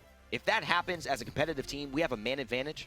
We should win. We should get more kills. That is just the logic that they're working, and it's flawless. And honestly, I love it. We don't see enough teams do it. I love these early ultimates to just keep momentum rolling, not just to win a set team fight. It's a disgusting amount of momentum. And Arai there, 18,000 healing on the Ying. Granted, he was being snowballed, and you look at almost 130,000 healing for the side of Astral Authority. Just that's a dangerous death ball too. Makoa and Ruckus is a ton of burst damage, especially when you're being rooted in place. So Avuli's flying around. They picked it first, and Eager didn't draft an answer for it. No, I mean, that's the thing. When you go the deep roots route, and you get the Makoa and you get the deep roots on the Grover, if you pick somebody who tried to find an answer for it, they're screwed. I mean, if you thought that they were dying, if you thought Buck was dying fast, imagine an Eevee, right? I mean, it's just she gets hooked, she gets rooted, she's dead before you even know about it. She's dead before the root happens, and I think that maybe here's where Eager has to now look at their strategy on the Jaguar Falls. It's a closer map. We saw them lose this one to Fake Out to a very, very interesting and very, I would say, godlike performance from Gritty. What do you want? There you go. And of course, using a very cool and unique legendary that no one's been using and hasn't been in the meta yet, as it's still developing. And the thing is, though, they've gone away from the Victor, which is like been something that's been their staple, that's really worked for them. Do they stay with the Victor here, or do they go away with it, is the question. Well, they put Stolze on the Shaolin last time. Makoa Ruckus going to be, Astral Authority. I think they're starting to figure it out. Maybe trying to bait Eager into picking up some early frontliners as well, and then going for the Drogos, because Team Eager they're not going for it. They don't want the Dragon. They're not interested. Which is very... Oh. There we go. There's that. You got to. And I want to see who plays this as well. And probably how well Shades, man. I don't know. I've literally, it's been so long. I have no idea. You know what? Who's going to play they don't necessarily love it, but you got to be able to do it. That's what you need the flex for. I mean, and that's where Astral Authority comes through. I mean, if Vuli's playing Drogos, freaking Cuss Cutie can play a fantastic Drogos as well. I mean, they got 2 Drogos players. That's the power of Astral Authority right now. We know Team Eager has a lot of experience. Bitey's one of those better flex players as well, but he loves to run that tank role for them. Maybe we'll see Wi-Fi come in with like a solo tank here. Maybe like a Fernando coming through. This and is then risk. We'll see Bitey on the Drogos. Is risky here. Going all in for the death ball. Astral Authority pick up 3 frontliners, 1 healer. Fernando finally makes an entrance. Victor. Who else will be the response? I mean, maybe it's Who's Stolze going to play? Stolze's either playing Drogos right now. I think so. He has played Drogos. He's playing Victor, man. I think Bitey. Bitey's either on Drogos or... I think Bitey's on Victor. I think Stolze's on Drogos. And I think Wi-Fi is on Fernando, Shades on Buck, Arai on Ying. That's my call. All right. I think Bitey... This is the death ball, boys. So I would not be surprised if Wi-Fi was on... This is a lot of Fernando. pressure. You know, we've seen Drogos, frankly, get counted out by good Makoa hooks. Yeah. And Astral Authority, I mean, Dosep's just played it, didn't die. They have Warden. They have some of the best Makoa players in NA. It's going to be incredibly reliant on taking this Drogos out because he just slaughters the death ball. All right, so let's see it. Bitey on the Victor, Stolze on the Drogos. You call that one. Wi-Fi will be on the Fernando, Arai on the Ying. And we'll see Aegis coming through, at least to start from Wi-Fi. Not sure if he's going to switch it up to Scorch and use the Fireball one. Gunnery looks like that's what Victor's going for. We see Lifelike again, pretty staple for a ride. No one's going to do anything different than that here. Shady Shade's going for Bounce House. And then on Cuss Cutie's side, Ripen Gourd again going for that Fortify with the extra shield health. Pluck from Dosips, loves the bonus damage. Deep Roots, of course, from Eyedrop Bodies, and Flux Generator from Ivuli now, who is playing the Ruckus. I can't wait to see that playstyle for him. And Combustible now. 3 Cauterized, 2 Wrecker for Eager. They have got, I mean, Astral Authority are going all in here with this composition. They've gone full Death Ball, boys. They're flanking around the side, not heading straight to the point. There's Wardoom Barrack, first one to there. Uh-oh, Aegis is here. That means its shield is not gonna drop if he's still running this. And it's gonna have to be forced down. But you know what? They did a good job of it. Impale into the wall. Ivuli, double kill here. Oh my God! Astral Authority, Ivuli with another one. Is this a triple? Is this a how many kills? Is that a quadra kill? Another one. That looked like a freight train, or a steamroller, just slowly rolling over and crushing Eager. Like, there was absolutely zero resistance met. Granted, he was rooted. Death Ball is supposed to win out early game. It's going to come down to late game. Not giving up these early conversions is going to be key for Team Eager. And this is what they want, and that's where the Combustible is going to come forward. It's going to keep them out of combat. It's going to keep the damage ticking onto them, and it's going to open up routes for Shady Shades. That buck has been so powerful. Bitey and Stolzy finding a kill. Ivuli now with the emitter. The Pulsar Field's not going to do enough. Oh, emitter, a little bit of a bait here. Shady Shades still jumping in, but he doesn't know that the Makoa is back. Shady Shades still gets the kill, but will he die for it? Astral Authority definitely on 99%. Team Eager need every single person here if they're going to keep this point held. Shady Shades does go down here, but Bitey on this Victor spotted out by Wardoom's. Barrack not getting a lot of damage out on him, though. Not very solid shots. Here's Ivuli dismounted as well. Bitey could go down here, and he will.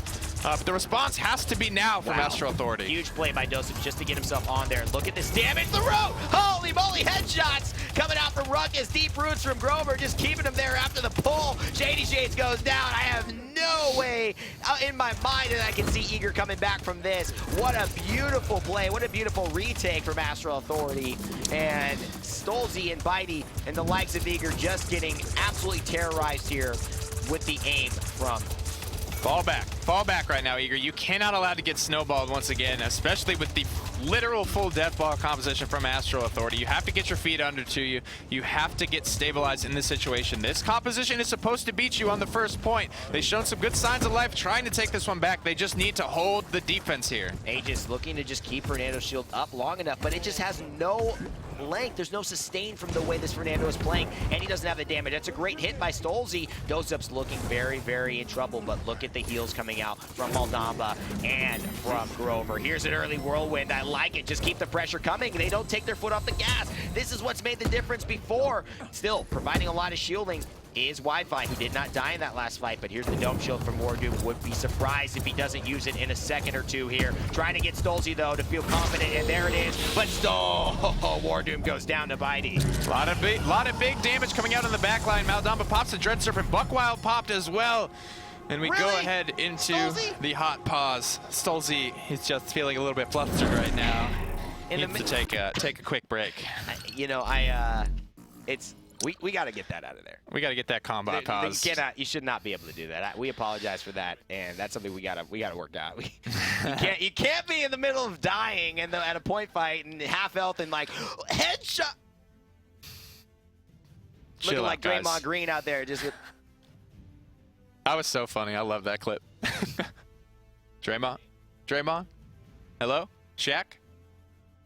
Head back in the game here. It does look like the push is continuing. Shady Shades goes down. Oh, Buck trying to finish it up, gets leaped on, but the combustible knockback is strong. It's not enough. The push continues, and the pause was irrelevant. It seems that Astral Authority will still retain authority. Gotta have faith though if you're Eager. It's going according to plan right now for Astral Authority. The snowball is real. These guys are very adept at pulling it off. Kronos is coming through in a big way from these healers, trying to get out as much healing. Keeping their teammates alive is gonna be clutch here because as these record 2s, more importantly, Cauterized 3 is gonna be the big tipping point. Once Eager get those online, it's gonna be a struggle for these healers.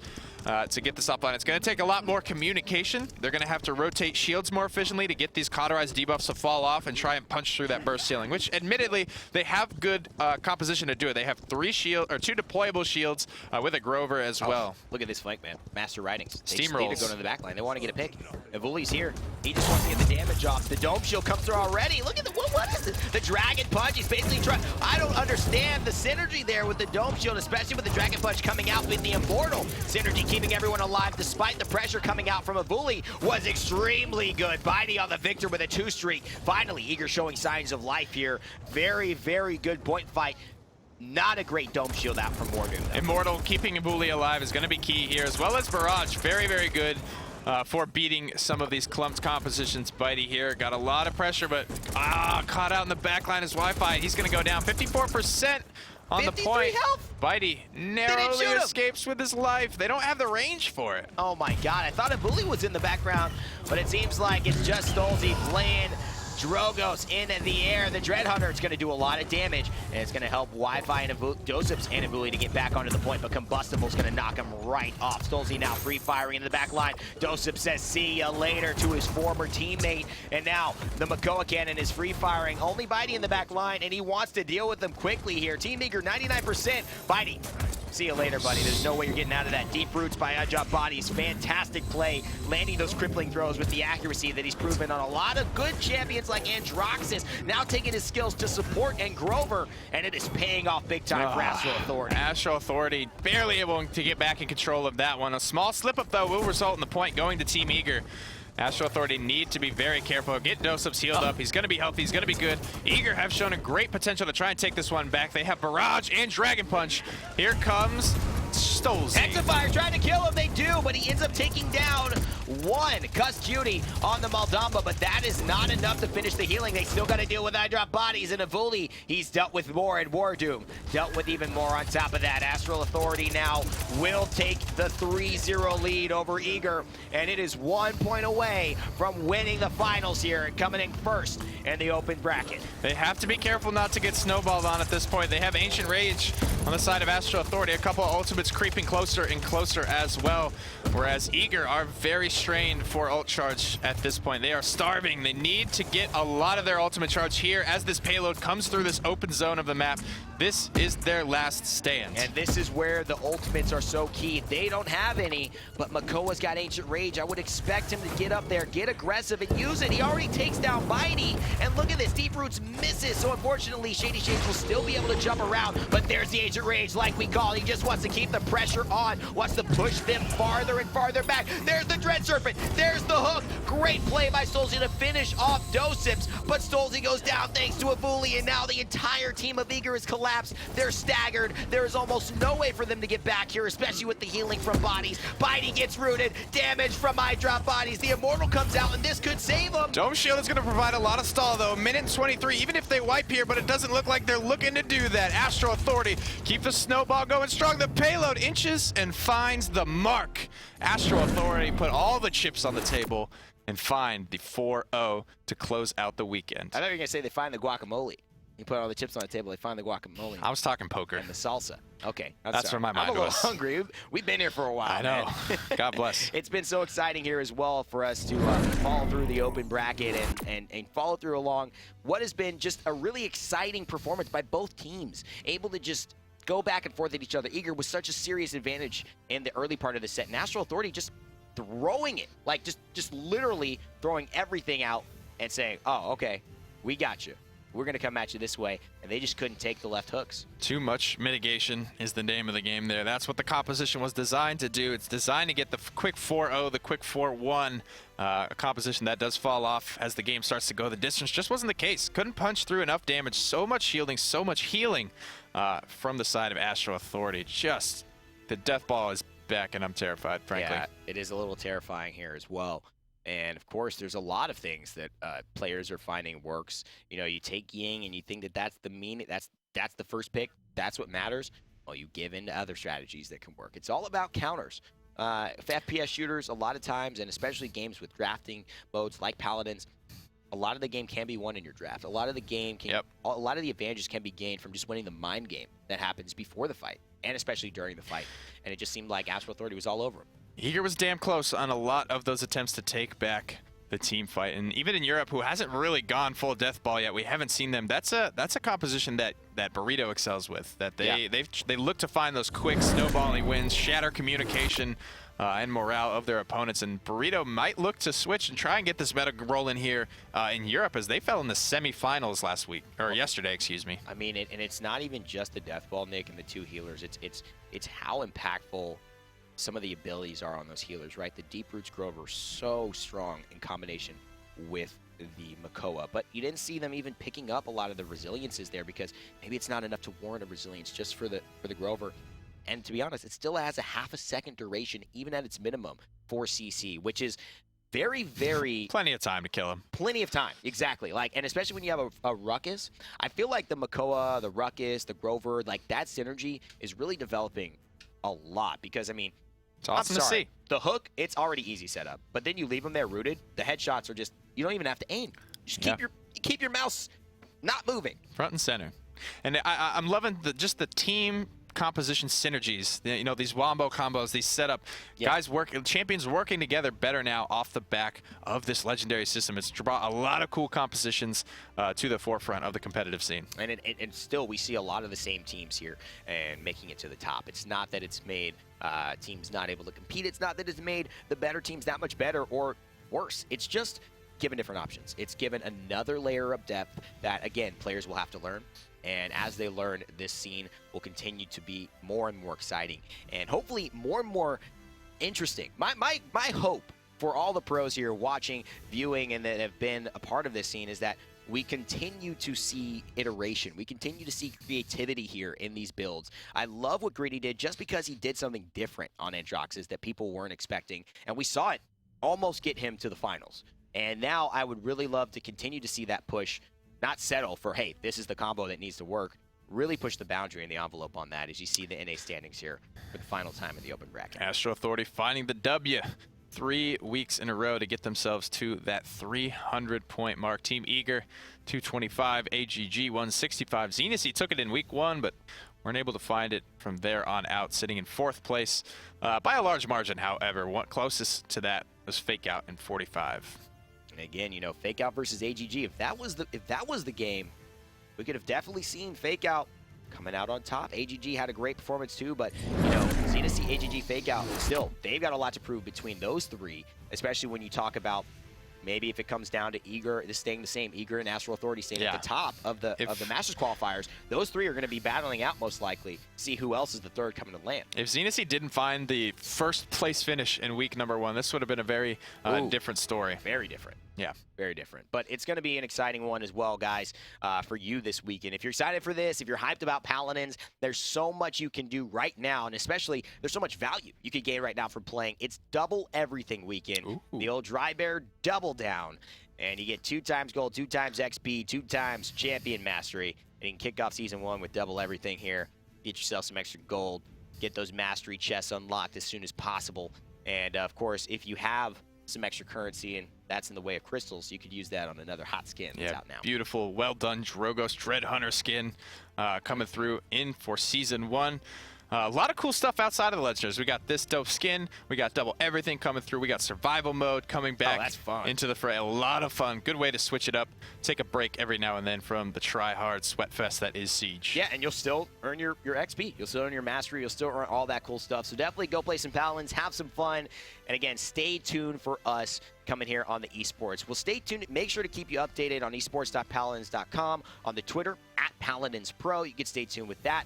And of course, make sure to follow these channels that you're watching on right now so that you always know when we go live, whether it's with our streamers during the week or whether it's on the weekends with our esports broadcasts. My name is Rain Day. His name is High Res Pretty Hair. We thank you from Alpharetta Studios for joining us for this production and the end of the open bracket qualifiers. We've got the Masters qualifiers here coming up very soon. And again, we look forward to seeing you there when we begin.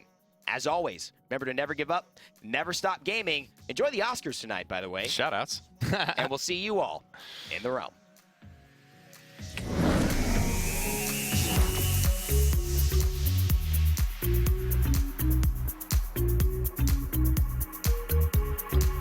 After a while, I'm sensing a smile.